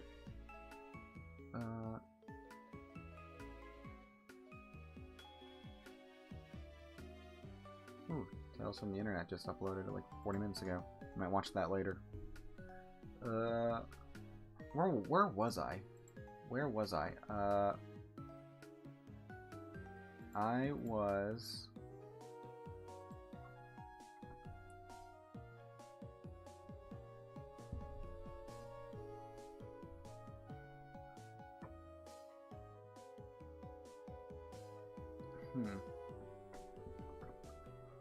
Oh yeah, I need to record a video about like a statement about how I'm gonna still use Unity in the future. I guess I'm gonna end the stream now. I mean, I've been streaming for about like almost 4 hours, 3:46, 3 hours 46 minutes to be exact. So I mean, I got a little bit of progress done. I created like 1, 2, 3, 4, 5. No. 1, 2, 3, 4, 5. About 5 models, like 5 quality ones that I gotta rig up and like get fully set up. But yeah, I'm gonna end the stream here. I got some progress done. I got